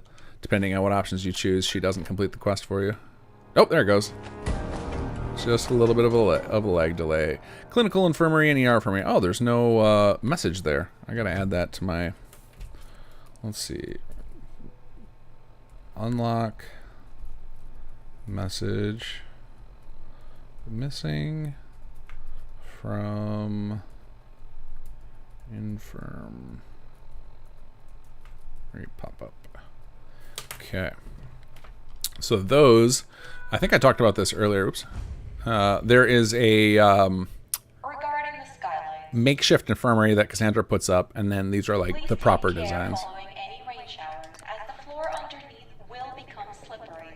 Okay, I'm waiting for this quest to complete because that was part of it. I think there's probably so much activity that has to happen at the end of the quest that it's causing the delay in the objective. And I can reorder the code so that this runs a little quicker. But for now, yeah, completed speech standard. I think that's all that's going on. There's just a bunch of code running in the background, delaying the complete your objective thing.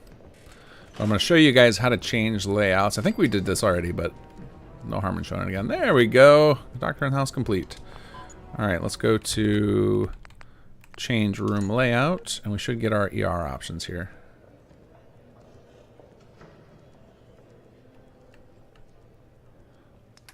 All right, we're going to do ER, I guess. And now this should start this place under construction. We can get a proper infirmary here. That'll have a bunch of upgrades. And we can afford all this. Yes. At least it seems we can. No, not enough staff available to process the resources. Okay. So one of the things that on that menu, because of technical limitations, we're not able to test the logistics, power engineering, etc. So that sometimes you're going to get that little message up there. But we can go in here and figure out where our numbers are. So let's see. We've got plenty of scrap logistics. We should have 3,000 there. We've got enough actual resources. We've got 28 facilities energy. Okay, so let's see. I think it might have been facilities. I think maybe it said it needed 30. Let's try it again.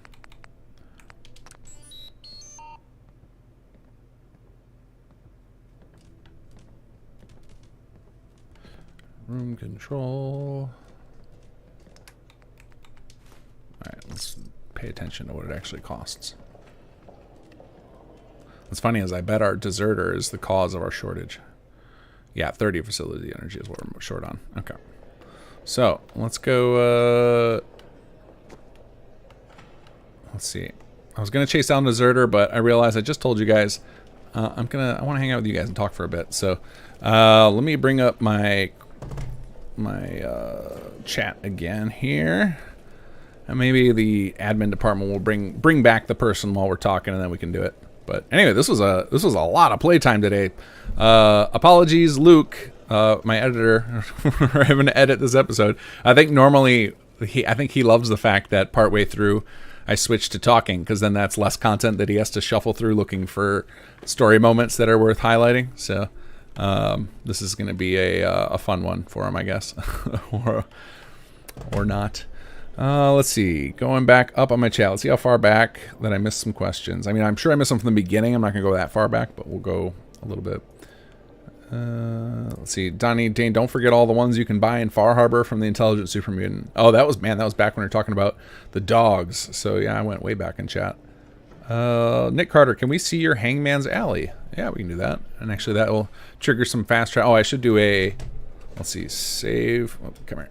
Come on, mouse. Save LP day 29 end of session. So I remember where to start next time. All right, let's go to Hangman's Alley. So Hangman's Alley should be our ROTC build that I'm using. So my bet is Hangman's Alley is probably past enough time to upgrade, but population is holding it back. So I need to do the same things I did at some of my other settlements to get the population moving again.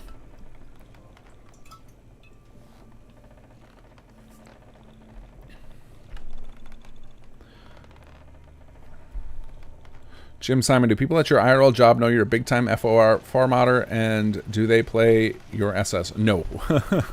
I am, with the people I work with, I'm trying to think of if any of them are gamers. I think...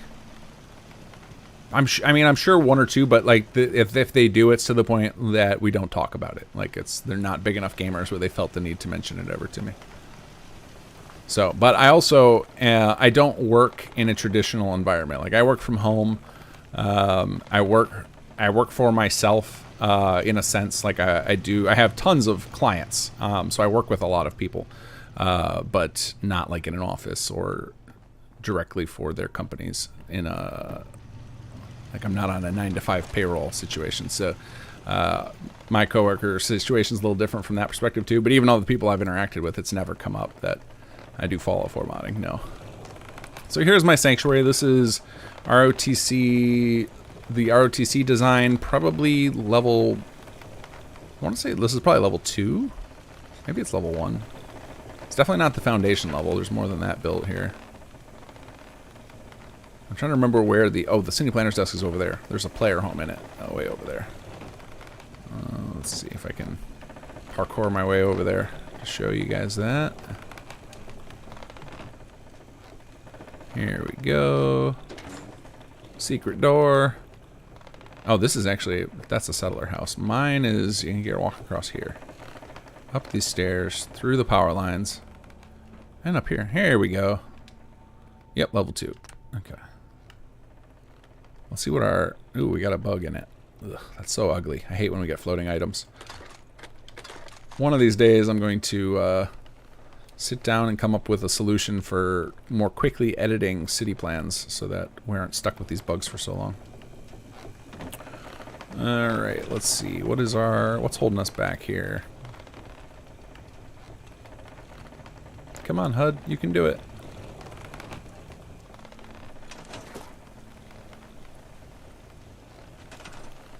There's our HUD. Now we need the left side to appear. Come on. Alright, scripts are all... Oh, there, they went. Yep, 46% population. Okay, I was like, oh, we just missed it, but we got it.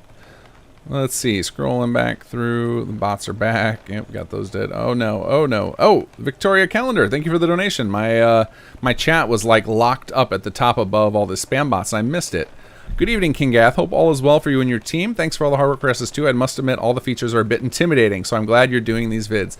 Yeah, it's definitely a concern with like trying to find ways to introduce features. Like I feel like we did a pretty good job with the settlement gameplay of introducing it over time and like having the unlocks so that you're not just slammed with a whole bunch of information immediately. But HQ was a different beast. Like, you know, we wanted to make sure that the story moved along quickly, and we gave you the freedom to tinker, but I think that came at the cost of then it became a little bit confusing and it makes it difficult to get into. But I think one of the goals with the HQ 2.0 patch was to try and eliminate some of the punishment for failing at it, and instead, like, we have, obviously that sounds counterintuitive when we added disasters, which are kind of a punishment, but they're really like they're more flavor than an actual punishment. But by fixing a lot of the bugs in the mod with the latest patch with the HQ is made it so that as long as you just keep spamming people and sending them to HQ, you can bypass most of the mechanics. They become a non-issue. Like, your numbers will get so high that it becomes, all those mechanics that I was going through become irrelevant. And then if you use the admin policies on top of it, you can kind of just level yourself past it, just like you can with the rest of the Fallout 4, right? Like, you can, if you you have problems with combat, you just level up real high, or you get a bunch of perk points, and then all of a sudden combat becomes a non-issue. But anyway, glad you're enjoying it. Thank you for the donation. All right, let me try and back up now that my chat stopped bouncing around. Here we go. Quester WI, have you gotten Curie yet? And if you did, is she in HQ? No, I have not gotten Curie yet. Let's see, you get her from... She comes from the vault, right? The vault that we got Mansfield from? Or does she come from a different vault? You just have to go through and do the quest line where you save the kid, right? With the mole rat disease thing? I think that's it. I haven't gotten Curie in ages. Bird up. How integral will HQ be to the future of SS2? So, depends on what you mean. The location is very important to our story. As far as the gameplay, we are planning a bypass of a lot of it. Like, we'll probably have you go through the tutorial and go through the recruiting Cassandra, and then the rest of it, like getting like the Commonwealth Rising quest, will become like an optional thing. It'll just be like you can do that, but if you don't do it, it won't matter. You can still continue with chapter 3. It'll be something like that. And then we're also going to add eventually in a system where you basically like let you just tell we haven't figured out how it's going to be written yet because we're not worried about that yet. We're worried about the chapter 3 story. But then it'll be something like you can just say, you know what, you guys take care of it and let them in charge, and then they'll just build random stuff to fill the place out so that it's not barren. But the location is pretty key to our story, so it will be important from that perspective. But we know that not everyone wants to build it up, and we know whether it's because of the mechanics or just not interested in it in the same way a lot of people aren't interested in settlement building and they just want the city plans. We'll do the same for HQ. So if that is your concern, bird up. But if that wasn't a concern and you were just asking for knowledge, well, it will be very, very important to the story. Let's see. Scrolling on down. Sehuai. Hey, King Gath, if I can make a simple bug fix request for this patch, could you disable the vanilla hammer super mutant so there won't be 2 of them? Probably not. That's one of those things where it's like, that is so low on the priority list. Like that, I wouldn't call that a bug. I would call that an immersion problem. Like, it doesn't break anything to have them. It's just like, it's immersion breaking, but it doesn't break the gameplay. Those type of bugs are on my big list, but those are always the ones I skip. Like if it were a quick fix, like if it was something I could do in 10 minutes, I would do it. But because I am at risk of breaking vanilla stuff, I got to be real careful with that. So yeah, no, that will not make it into the next patch. Right now we're focused, we're not even doing anything quest related right now with it. I mean, we may have fixed a couple of little quest bugs here and there, but mostly those of us who are looking at the code are trying to get all these, like that thing that just happened to me today where I just struggled for an hour with the assignment. Like, that's going to be priority number 1 for me as soon as I get a chance. And I think it's related to the other issue that a lot of you guys have experienced in your settlements for ages. I mean, like for years, it's been a thing people have complained about in Fallout 4, about the NPCs randomly getting unassigned from stuff. And I think all of this is related. I think a lot of this weird bug that I found in Fallout 4 where their workshop connections can get broken that I tried to fix, people randomly being removed from settlements, people being unassigned, I think all of it's tied together. And I'm going to figure out what that is. And it may require me to redesign all of Bethesda's code for assigning NPCs to settlement objects, which would be a big task, but it's definitely going to be something I focus on because I think it'll just make the whole experience better. So we're focused on gameplay system stuff, especially after we just did that big HQ patch. Like, we know there's so much new system code to be looked over to find little quirks with that's the focus. And then the next patch, so 2.2.2 is going to be all quest stuff. Like, my goal is to fix CPD finally. And fix Concord. I know there's a couple of quests in Concord that don't work. So those are going to be, so if you're looking for quest fixes, 222 will be the day for quests to shine again. I think our main quest is working pretty good. I haven't run into many issues at all. Nothing that was show-stopping. It's always been, anything I've run into has been little, like that thing with Cassandra taking forever to react and complete the quest. Like that, not great, but it works.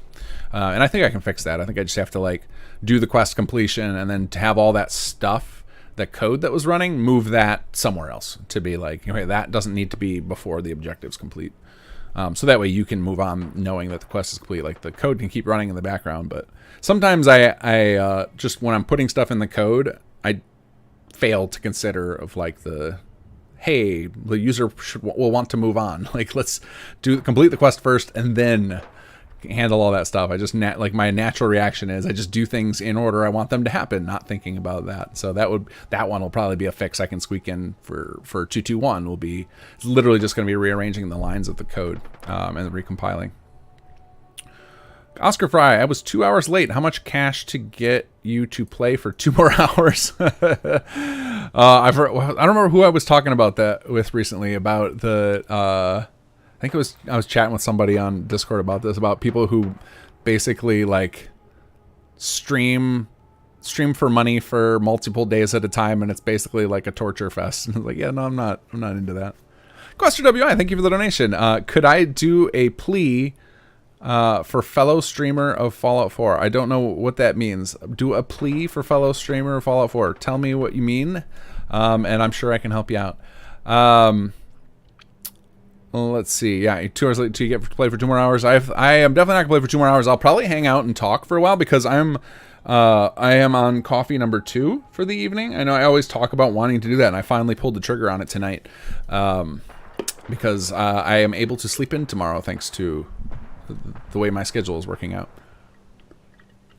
So I might be up a little later. I don't know that I'm going to stream much longer than I normally do. I don't know if I'm going to stay up past, like I'm definitely going to stream past midnight. I'll probably go to 12:30, but I also, like, after I stream on Wednesdays, I need something to like wind down. So when I talk this long, it gets me all riled up. So then, like, even on the days when I'm like last week, I think I was like, you guys can probably tell this time of night, I was chugging. I was like barely hanging on at the end of the night.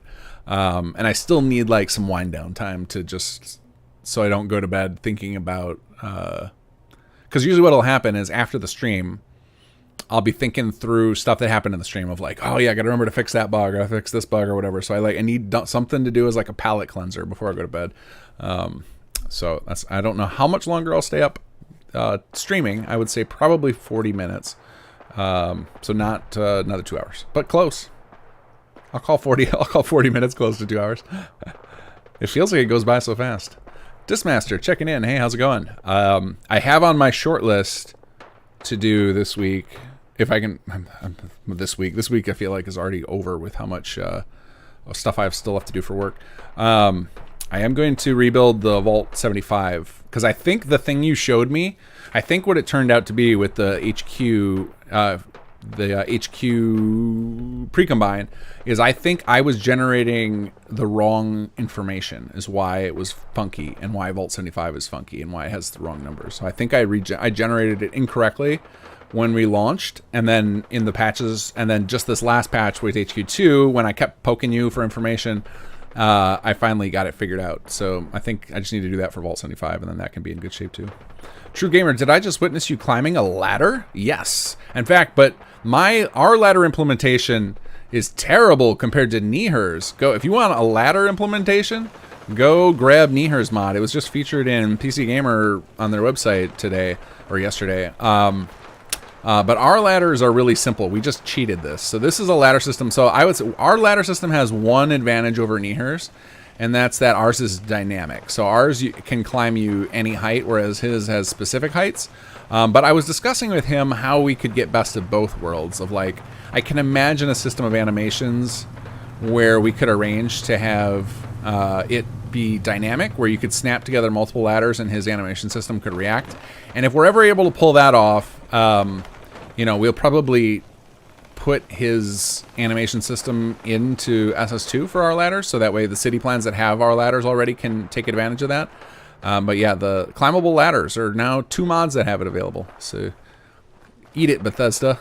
I don't know why they won't put climbable ladders in their game. What's really crazy with climbable ladder things. So one of the things I always figured with climbable ladders in their and what they need to get in the climbable ladders. So I just lost my train of thought because I saw somebody's message that reminded me of something else. So with climbable ladders, one of my assumptions with Bethesda not putting them in was because NPCs wouldn't use them. But I've been playing Skyrim periodically, like once a week. I play for a couple hours, and I recently started playing through the what's it, Dragonborn? Is that the DLC on Solstheim? I had never played it. Somehow I never played it. I played the vampire one like 2 or 3 times. I never played the other one. I think I would always get, either my playthroughs would get bugged out from mods, or I would just get bored before I got that far. Like, I think I was always waiting to do that until after endgame, and this time I decided, like, around level, I don't know, 25 or something, like, I'm gonna go do that. I've never done it, I need to do it.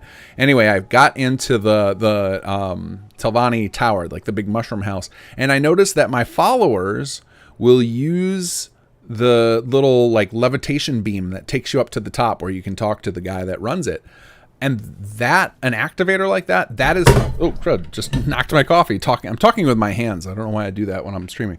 But anyway, I watched them do that, the NPCs do that, and it's like, that's all that's required for a ladder to work. Like the fact that it plays an animation before is irrelevant. So if Bethesda knows how to do that, and they did this in Skyrim, which is now 11 years old, there is no reason for them not to have not only climbable ladders, but ladders that can work with NPC AI. So they already have solved this, but for some reason don't put it in. I don't understand why.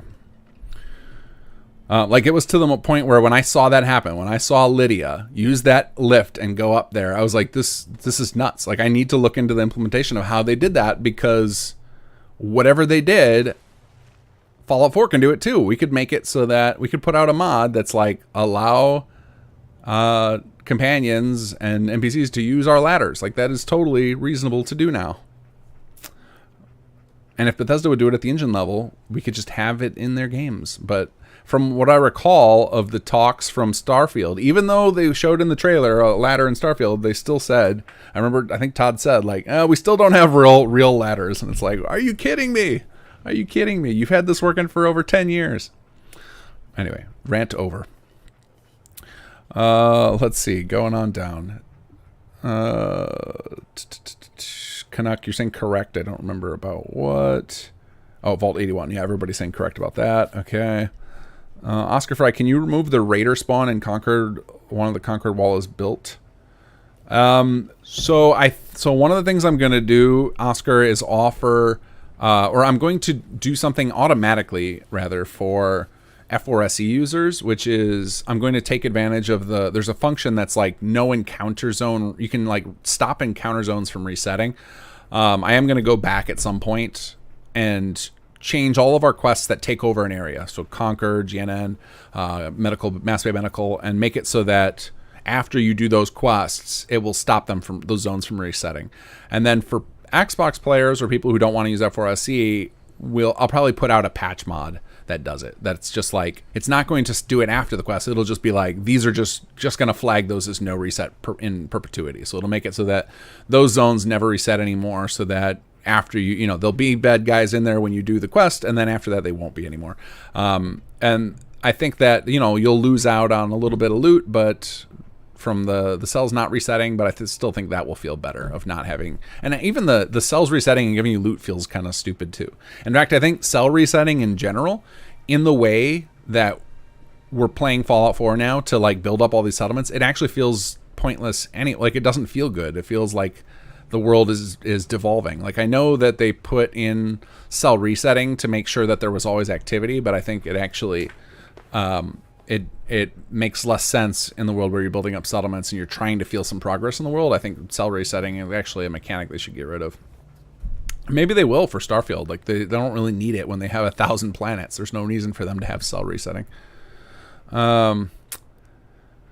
Going forward, let's see. Quester WI needs a few more subs to get affiliate. Who are you talking about, Quester? Are you trying to talk about a Twitch streamer? I'm not sure. You said, could I do a plea for fellow streamer? Follow forward needs a few more subs to get affiliate.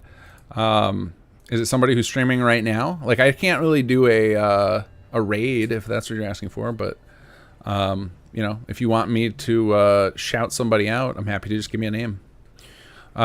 Jason Todd would love to hear you get Gopher and or Katavos to get their thoughts on SS2. So Gopher hasn't played, as far as I know, has not played through all of the quest line of SS2, and I discussed it with him because he was asking me for some advice when he was trying to get Fallout 4 VR going. And I think the conclusion we came to is he would wait until we finish Chapter 3 and then do like a big epic playthrough of the entire quest line. So that we can do that. But yeah, I could definitely contact Kotavos. I think it might be, at this point, it's probably been too late after his playthrough. I was fortunate enough to catch Al Chestbreach right after he had done his playthrough, which was awesome to be able to get some like fresh thoughts on it. Although he's such a nice guy, he didn't want to tell me anything bad about the mods. So I felt like we ended up taking the conversation away from some settlements because he wouldn't give me any honest feedback. But Katabos, I know, I've watched all of his playthrough, and I know he's had, ran into some issues and whatnot. So it'll be, so he would probably have some honest feedback in that regard about things. I think Al is not only is a nice guy, but he also understands, like, he's been playing mods for like on camera for probably 10 years now, more than that, maybe he's been doing it for 15. Anyway, so I think he has a lot of sympathy for the little bugs that come up in mods and doesn't bother to highlight them. But yeah, definitely, I love it's very fun to talk to the people who have done a full playthrough of it. In particular, talk to the people who are used to entertaining like them, like Gopher and Al and everything, because it's very easy to keep up the conversation with them because they're used to just fill in silence, as I am doing right now. So like like obviously it could be interesting to talk to any of you, but I don't know how many of you would really want to be in front of a live audience talking about your experience. Whereas obviously people who talk online for a living, no problem doing that. Let's see here. Quester WI, was there a major code change with 220A that would have affected Clean My Settlement? Mod I used before and now a new game with updated SS2 and Sanctuary CTDs. No, I would guess that it's just coincidence. I would guess it's something like you got a power grid corruption that's triggering when you launch Sanctuary. What I would do is go to as close as you can to Sanctuary. So like get fast travel to like Concord and then start walking towards Sanctuary, and like keep save every 100 feet you walk, and then as soon as you crash, load up the previous one, and then use Workshop Frameworks tools. So if you go into, I think it's in the mod config menu. If not, it's definitely in the holotape. We'll check real quick. You're going to want to use these tools in Workshop Framework to fix this problem. This is my guess, Quester. I can't guarantee it, but I'll show it to you just in case. Maybe you've already tried this. But if you go to Tools and go down to Power Grid Tools, you can do Repair Power Grid. I think this one only works local. There's one of them. Where is it? Is it only in the, or is it in the advanced tools? It might only be in the holotape. Let me double check. Let's find this. Because there's a tool where you can remote try and fix a power grid. It's not 100% reliable, but I've seen plenty of people tell me it fixed their crashes. So, no, not under there. Let's check in the holotape. It might be a holotape thing. Let's go to miscellaneous. Do I have the Workshop Framework Controls holotape? If not, I will console spawn it. Yeah, let's console spawn that in. So let's go to help, workshop for, and it's, I think holotapes are considered notes. Yeah, player.add item 70035DE. There we go. It might have been the tools on the power tool menu, and I just am forgetting what it's called. Tools, power grid tool. Nope, there it was. Remote settlement recovery. Use this. So if you go to remote settlement recovery, you'll get a list of all your settlements, and it kind of bugs out right here, and you have to like, oh wait, that didn't work. It's not supposed, oh, is this thing bugged? I know people have told me it worked for them, but this is not working for me at all. I can't do anything in this menu. I bet it's something that doesn't work. I bet it doesn't work with Xbox controllers. All right, that'll be on my list to fix for this one. So if you're not using an Xbox controller, you should be able to use your mouse and highlight your settlement and use it, but clearly it doesn't work with my controller, so I need to fix that. It's supposed to wait until you close the holotape, but for some reason it's popping right up. Let's see, WS. Anyway, that remote settlement recovery tool, when you run that, you pick a settlement, and then it will give you some options, and one of them will be to reset the power grid, and that usually will solve crash to desktops. If not, what I would recommend you do, Quester, is go get buffout4 set up, go trigger the crash, and then post your buffout log on our Discord, on our Patreon Discord, and somebody there will look through it and tell you what the problem is.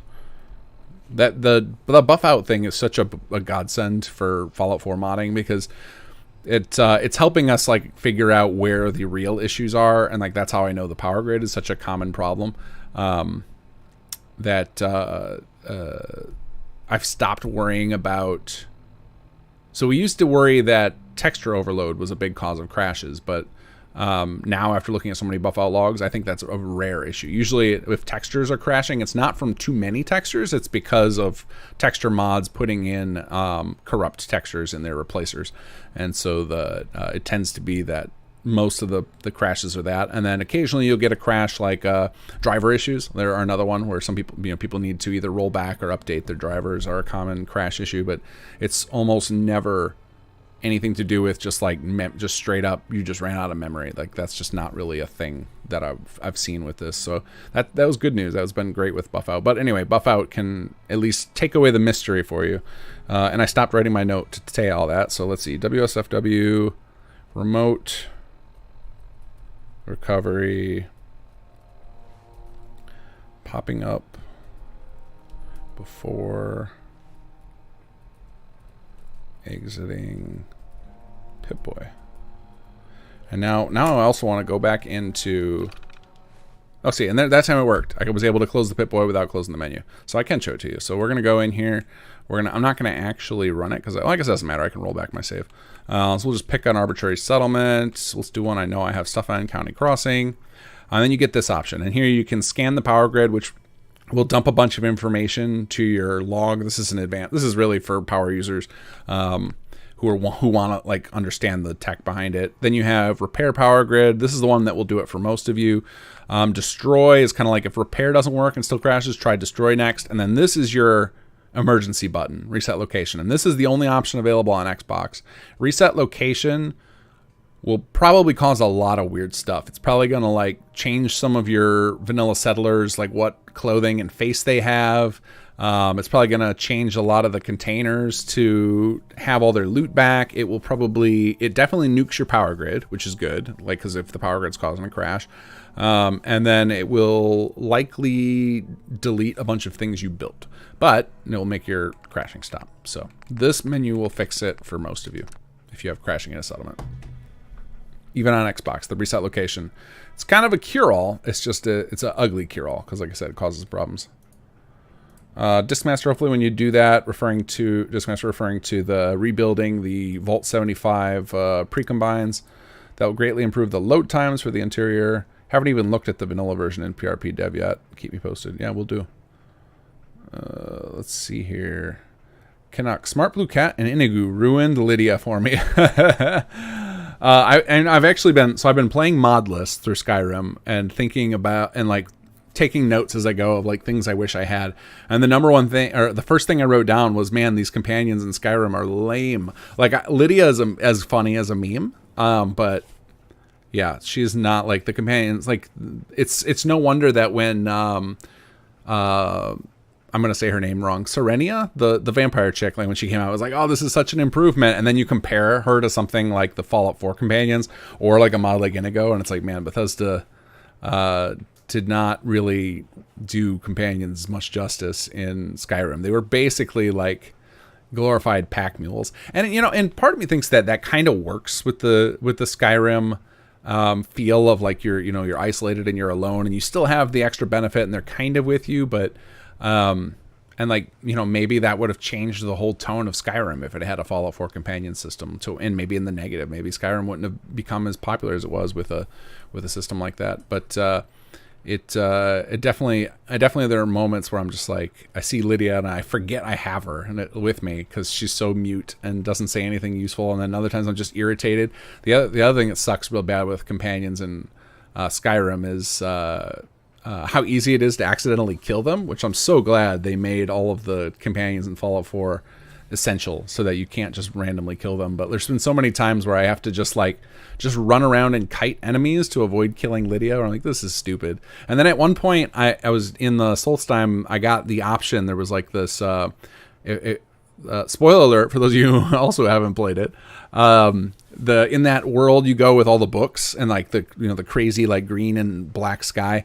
One of the options you get from one of the spells when you finish the world is you get an option to take like a perk from it that makes it so you don't damage your companions. And like on principle I couldn't take it because I'm like, I shouldn't be able to kill my companions anyway. Like that's such a dumb feature of Skyrim that I would love to mod, but I've committed myself to a vanilla playthrough before I go play modded. Quester WI, in Skyrim you go to loot a dead NPC or a chest. It shows the item weight and its value even before you pick it up, and see if it will weigh you down, if it is worth taking it to sell, but not in FO4. Is that true? I never even noticed that. I mean, I believe you. I don't recall that, even though I've been playing both games a lot. I guess you're right. There's definitely no weight in Fallout 4 because that's something that some of those mods add, some of those HUD mods add.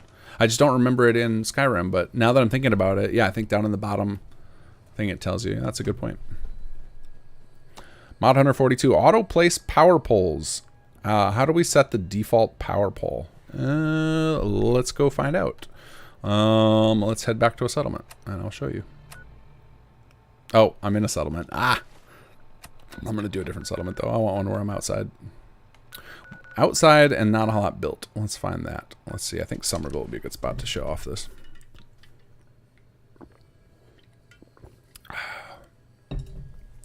Deep Dive Gaming. That's who Quester WI wanted me to shout out. Is Deep Dive Gaming on Twitch, and are they playing right now?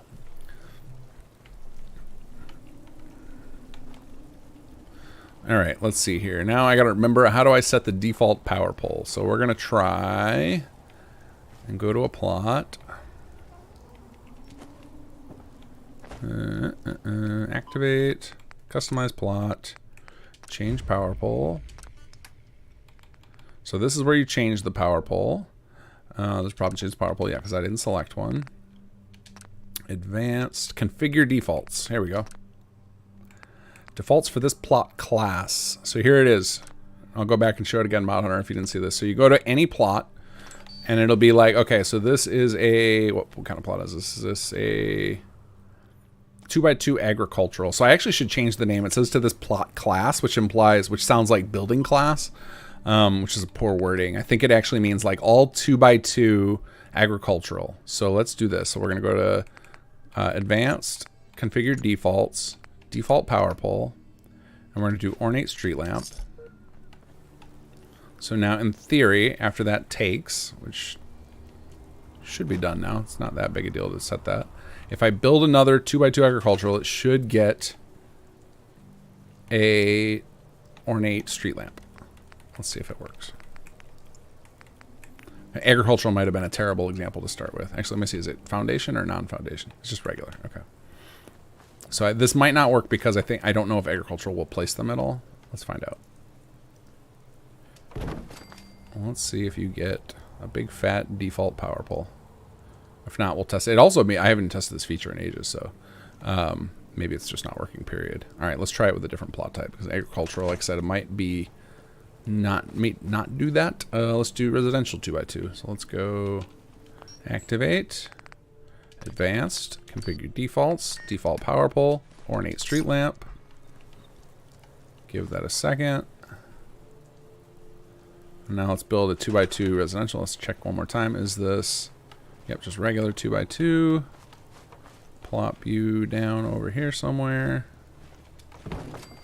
Let's see, do you get the thing? And there you go, ornate street lamp. Yeah, so agriculture was just a terrible example because it doesn't get power poles.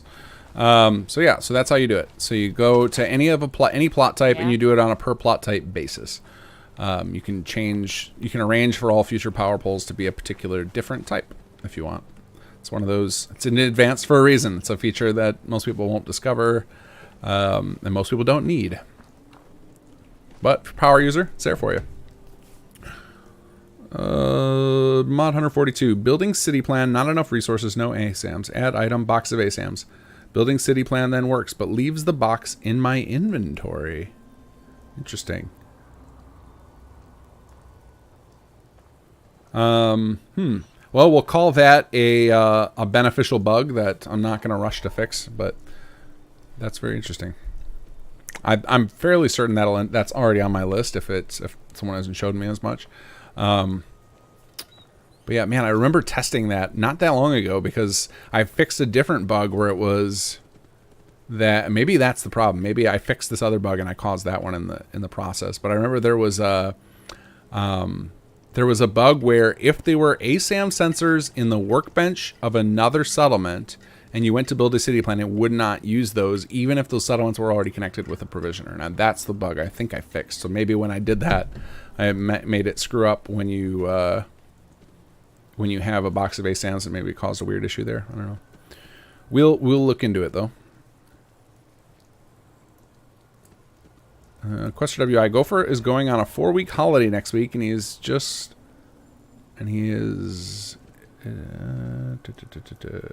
looks like you started one sentence and went into another. It's just when I run clean my settlement, raise my settlement works fine. I thought clean my, I don't know what clean my settlement is then. So I thought you were referring to like the clean settlement mods. I don't actually know what clean my settlement is, so I can't answer that question.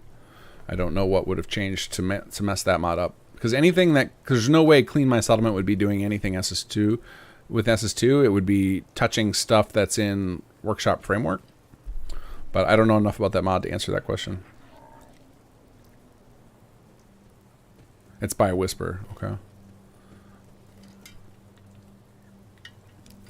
Yeah, I don't know exactly what Clean My Settlement does under the hood.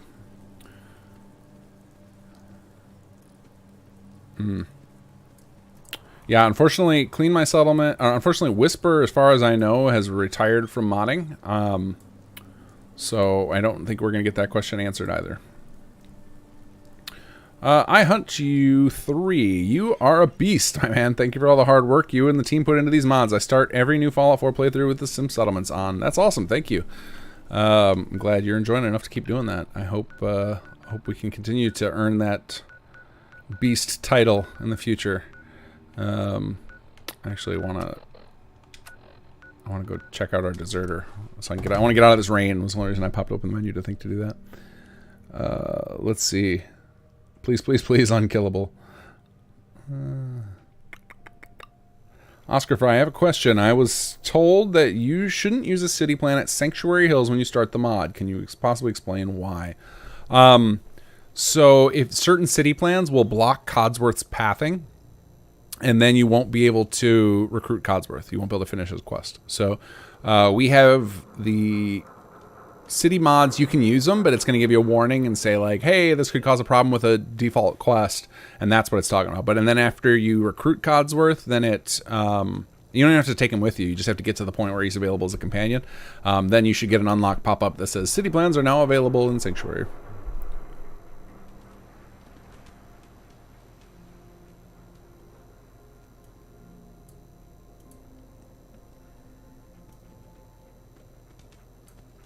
Unlock. Clean My Settlement changes various foliage and trash settlement items to transparent. Does he do it on the fly? I thought it was because he's saying he has to run something. I thought it was just a replacer. I remember him working on that, on the doing the like replacers to make the models disappear.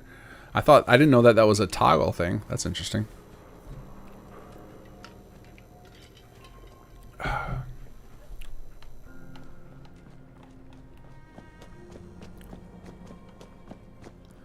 Gonna go see if we can find our deserter. Yes, Chapter 3 is in development. The Hope, yeah, Hope is released this fall. I don't be shocked if it turns into a technical fall like Chapter 2, where it's I think we released it. Like I think technically fall ends December 21st in the US. I think that was like where we were like, oh, technically we released in the fall. But we're not. I think I've also on record saying that we're not forcing that because our goal. It's more important to us to release this thing rock solid than it. And I mean, we will force to avoid not beating Starfield. Like we'll start cutting features to avoid not beating Starfield to market. Like if they announce a proper date. This'll change your mind. That bug's still there. The bribe number being missing. Ugh, that makes me upset. Bribe broken on deserter retrieval. Okay, another one for my list. Yeah, I lost my train of thought there because that bribe thing threw me off there. I'm going to talk about this little thing here in a second. But yeah, we are working on Chapter 3. Trying to get it out for the fall. We'll see.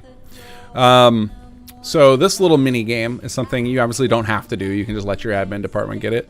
But you can bribe them. I think it's 250 caps. I'll get that fixed. That's really irritating. That's there because I remember having that bug in alpha and I fixed it. But it could also be my save. It could be just like a my save issue. Challenge makes you fist fight them, and then gift is a little mini game that I don't actually remember all of the. I changed my mind. You should leave. I can't remember all of the way it works, but it has to do. I can tell you the general gist of the game. The mini game. I just don't remember the solution to it. So. The way there's different gifts for each special stat. So the first step is to look at what is their max special or what's their highest special. So hers is luck. So there's some set of items that each stat prefers, and I don't remember which ones are which. I logicked them out in my head where it was like, oh yeah, I can buy that. Like, you know, it was like things, and all we did was we used, there's like 8 or 9 item tags. It's like they're called they're keywords in the creation kit called object type, and we used those. That's the only filter. It's very simple, and the object types are food, water, chem, weapon, armor. What are the other ones? Caffeine and alcohol, I think. So it's like those 7, and it's like if you give the right one to the person, they'll accept the gift in return. I can't remember what luck would be. What would luck be? That would make sense in those. So let me see those again. So it's my guess is it's gonna be chem, maybe? It's chem. Let's try it. Let's give you a chem. Excuse me. Maybe this'll change your mind. I have something for you. Let's give you a chem and see if I remembered this correctly. My aid. Have some buff out. And if this works, I think it might be also that luck is one that they just take anything. It might be like you could give them a single piece of ammo and it will work. But anyway, there's a mini game like that is intentionally meant for you to figure out how it works. It's not, because this isn't an important part of the game, of the mod. It's just like a little flavor thing. Accepts your gifts and is heading back to GNN. So either it's luck people like chems or luck people like anything. I can't remember which. But anyway, those are the different object types I told you. So you're just the mini game for the gift. If you want a cheap way to get your person back, cheap, easy way is to figure out what gift matches their best special stat. Oscar Fry, make the farm plot power pole a windmill. We actually had that at one point in the what was it, Conqueror, and we had that set up as a thing, and then I pulled it for some reason. But yeah, that is a great idea. Fell in Love, as a replacer, you can run a holotape to have the mod scrap, turn the items transparent for you. Very interesting.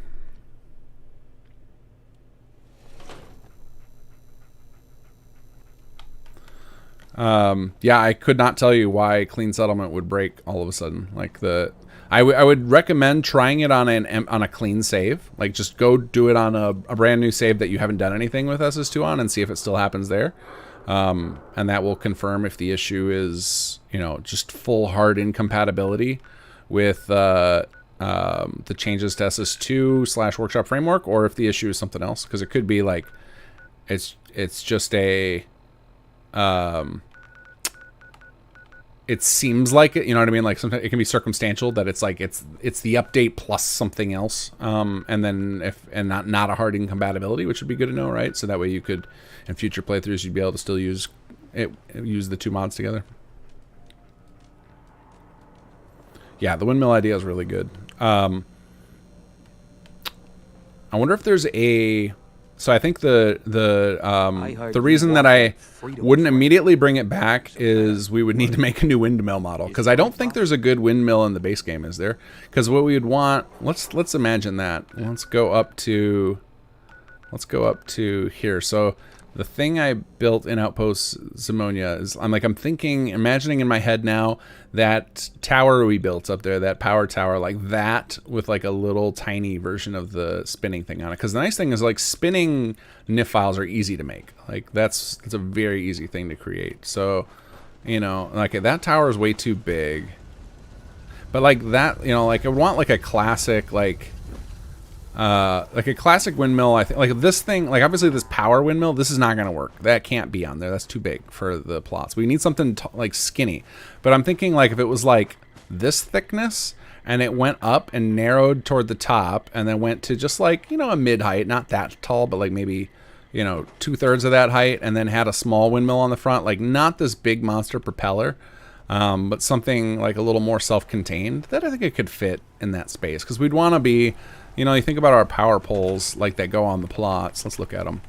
We don't want to go too much bigger than that if we're going to add a default power pole. But I do really like that idea. But like it's like something like this. Like I don't think you want to go much bigger than this thing. Like this has got, so this is kind of what I'd be thinking. Like something like this in shape, but get rid of the little transformer at the top, get rid of the power switch at the bottom, switch it to wood, and then put a little tiny windmill on there.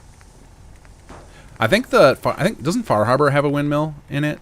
I don't know if it's in their build kit, but I know it's like that they have them in Far Harbor area on something, and some of the mods probably make them buildable. Does that seem accurate to folks? I wouldn't want to use the Far Harbor one because then we would have to add a mod requirement of that, which I don't want to do.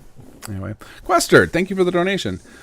He's done tonight. Tomorrow, 7:30 Eastern, 6:30 Central on Twitch. He needs a few subs to his Twitch stream. So we've got somebody. Quester, is he streaming SS2? Because that makes this a lot easier sell. Deep Dive Gaming, playing SS2 on stream tomorrow at 7:30. And then is it on Twitch or YouTube? What's your favorite mod that you haven't made? It's my favorite mods are dumb mods. Not even like big or crazy mods. Like I love Bubba Shot the Jukebox is one of my favorite mods because when I'm streaming, it is so fun to like treat the jukeboxes as like my number one enemy. Like, oh my god, I mean, you guys see I already do it and I run to turn them off. But then when I get to turn them off with a shotgun, oh, is that satisfying? So like love that mod. Or I really love, I think my like probably next favorite mod is the one that I can't remember who made it or what it's called anymore. But it transfers, it lets you take all of your companions' carry weight into your own inventory. So instead of doing the dumb shuffle your inventory between you and your companions, it just lets you have a shared, like having companions increases your carrying capacity, which I think is brilliant. That's makes so much more sense. And I think that's what they did for Outer Worlds, if I recall correctly. I didn't get into that game enough, but I remember there was something about their inventory system where I was like, oh, that's really smart. They should do that in every game. And that, to me, that solution of shared inventory weight is what all Bethesda games need to do in the future, because it's thematically the same idea, and it just gets rid of an irritating little gameplay element, while keeping the immersion there. So like little mods like that tend to be my favorite, or like the locational damage I really love. I love the one that lets you shoot off the limbs of enemies and they stay alive. Like, it's so funny watching a raider without an arm coming at you. The downside we found out with that one doing my Conqueror playthrough is that for like, if you have it enabled and it happens to one of your own teammates, like one of your settlers or whatnot, then they just have this like weird, nasty floating limb that's just kind of like flailing around near them because it gets attached to their skeleton. Downside of that one. Kaji Sagara, is it true that scrap everything and spring cleaning mods are abandoned? Saw a lot of posts recommending to remove it. I mean, as far as I know, none of the people who made those mods are still active because they feel like they're done, right? They released them, they're feature complete. The reason that we always recommend removing them is that they break precombines and settlements, and you combine broken precombines with a mod that's as performance intensive as some settlements, it's just asking for trouble. You're putting so much stress on the engine to handle. So then like when you break precombines, like all of the little terrain and like the little rock elements and everything, they all of a sudden become individual objects the game has to render and track, as opposed to just being kind of like part of the world. Like obviously like the lowest level of the terrain is a special object that you can't, that's not part of it. But all the little decorative things and all these little rocks and stuff, each of these would become their own object. And it's just stressful on your system. And you're already going to be pushing your system to the max, or the engine, not necessarily combination, your system and the engine. But so yeah, we tend to recommend don't mess around with mods that break the precombines in general, is a bad idea. And those mods, I think they used to be way worse. Like Scrap Everything used to just break tons of precombines, but then they went back and cleaned up the mod and kept it to the minimum cells required within the settlement to make it a little more palatable. But yeah, we just find that there's some other bugs that come up with it too, not just the performance issues. There are also other little quirks. Like, so for example, let me bring out our 3x3 plot. So if you look at our 3x3 plot, this is a great example of what can go wrong. It's already a problem in the base game. Do I even have any? Oh yeah, Recreational should have 3x3 unlocked. So this is already an issue in vanilla with big things of trying to find spots they can build. But like, as you can see right here, like let me find a spot where I can actually place this, where it's going to go green. well, we're not going to save this save, so I can just scrap stuff here, and it's fine to get it just for the demonstration. Oh, and I need to turn settlement select back on to do this. All right, so let's find a spot we can actually build this thing. Terrible settlement for this demonstration. All right, you guys. Oh, this 3x3 farm would have worked too. Sorry, cows, but oops. There we go. All right, let's let that get out of the way. Okay, so like something like this is very hard to place, and let me see if I can get it to go green. So anyway, in order to get it to go green, it has to reach certain conditions. And what we found is, I need to turn off object snap now so we can get this going. What we found is with pre-combines off, it seems to be that more objects, so objects that are part of the pre-combine, do not block this, like if they're part of the settlement. They end up being a lot more objects being count as part of the ground. So when you break pre-combines, then finding a spot to put something as big as a plot becomes more difficult. So something like these 3x3 plots, which need a giant area, you know, random little items that are normally part of the pre-combine, like sometimes even these clumps of grass can suddenly block that from being legal placement. So like obviously that can be solved easily with place everywhere, no problem. But it's just something to be aware of. And then the worst part to me is the fact that it seems to cause nav mesh issues. Where, you know, like you guys are already, everybody, I think that's like one of the biggest complaints we all have about settlements is that the settlers eventually just kind of give up on life and they just stand around. And it seems to be way worse when you have pre-combines disabled. And I think it's because the way while the pathing has, so if you've ever looked in the CK to look at nav mesh, it looks like just like a blanket of triangles laid across everything. And while that is part of their pathing, because this game is based on Havoc physics, they also use a bit of the physics to determine where they can go and where they can path. And I think pre-combine throws that for a loop. Discmaster can speak more to pre-combines and everything than I can, but as far as I know, that would have a negative impact on the way the physics work in the game. So that is why we don't recommend mods like Scrap Everything. All those reasons. Kyle Harris, my favorite mod is the Enclave Big mod that I'm waiting for an update for Fallout 4. Yeah, that's a very cool mod. I speak to the creator regularly. He's got a huge update he's working on. I can't wait to see it. Nick Carter, have you tried the Kate follower from Fallout 4 for Skyrim? It's really nice. His voice is done with VA synth. That's weird. Kate goes in. Is she in appropriate attire for Skyrim, or did they just like bring her in wholesale? I feel like somebody told me about that recently. Maybe it was you. Somebody told me about it maybe last stream. But no, I have not tried it. I'm currently using 0 mods for Skyrim. I haven't modded Skyrim in like 5 or 6 years. I'm excited to do it again, but first I want to do a full playthrough, not necessarily of like the whole, like doing a full playthrough of Skyrim. Like, what does that even mean? Like, you could go through and do the main quest line, and I'm sure you can. I don't know how long speedrunners do it in, but you know, if you just went through and focused just on that, it's probably 4 or 5 hours for someone who's not speedrunning. So like, I don't know how much of it I'm going to do. I'm doing a full clear of Solstheim right now, and then I'll see where I go from there before I finally cave and start a new playthrough with mods. Because I got a bunch of lists of, and I've been Sag is one of the guys on our team who does a lot of the quest implementation, and he's a huge Skyrim buff playing modded, and he gave me a list of like some of the good overhaul mods to get. I don't remember them offhand, but I've got a list of like must-try mods to overhaul Skyrim for me. And I think I'm going to play with, the first time I do it, I want to play with Inigo. And there was another companion, that's supposedly like one of the top companions for Skyrim that was recommended I try. I can't remember his name off the top of my head, but, and apparently has integration with Inigo so that you can bring both of them together and they'll talk to each other, which sounds really awesome. Sounds like a really different experience to have a couple of companions that talk to one another. What do we got here? Do we have another bot on our hands? There we go. Hide you. Oscar Fry, yes, Deep Dive Gaming is on Twitch and is a member of my SS2 Discord fan server. Awesome. Yeah, so tomorrow, guys, there's someone named Deep Dive Gaming going to be streaming on Twitch at 7:30 Eastern Time. If you guys want to watch somebody play SS2. River, hello.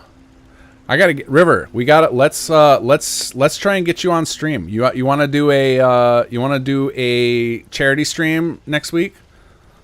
What do you guys think? Should we get some Aiden? River. I'll put you on the spot right now. Would you do what Tom did with Jake and do read thirst chats for charity? Will you be down for that? Yes. When, are you free Wednesday night next week? Wednesday at like 10:30 Central Time. What do you guys think? You guys want to hear Aiden say some fun stuff?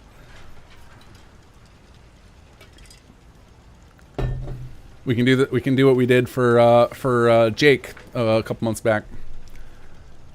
100% awesome. Okay, you guys heard it here. Next Wednesday, 10:30 p.m. We're gonna have River on. River is the voice actor of Aiden.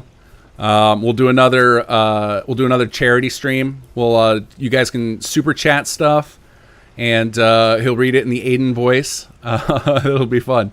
River, I'll connect with you on Discord, and we'll get the details worked out. So if you have a charity in mind, we'll throw it at whatever one you want. Oh, that'll be fun. Yeah, 10:30 Central Time. Okay, well, with that great news, I've had it on my to-do list for a while to bug you about that, and then just happened to catch you in chat. Oh, that's perfect. I wasn't planning it for this Wednesday, but we'll make it happen.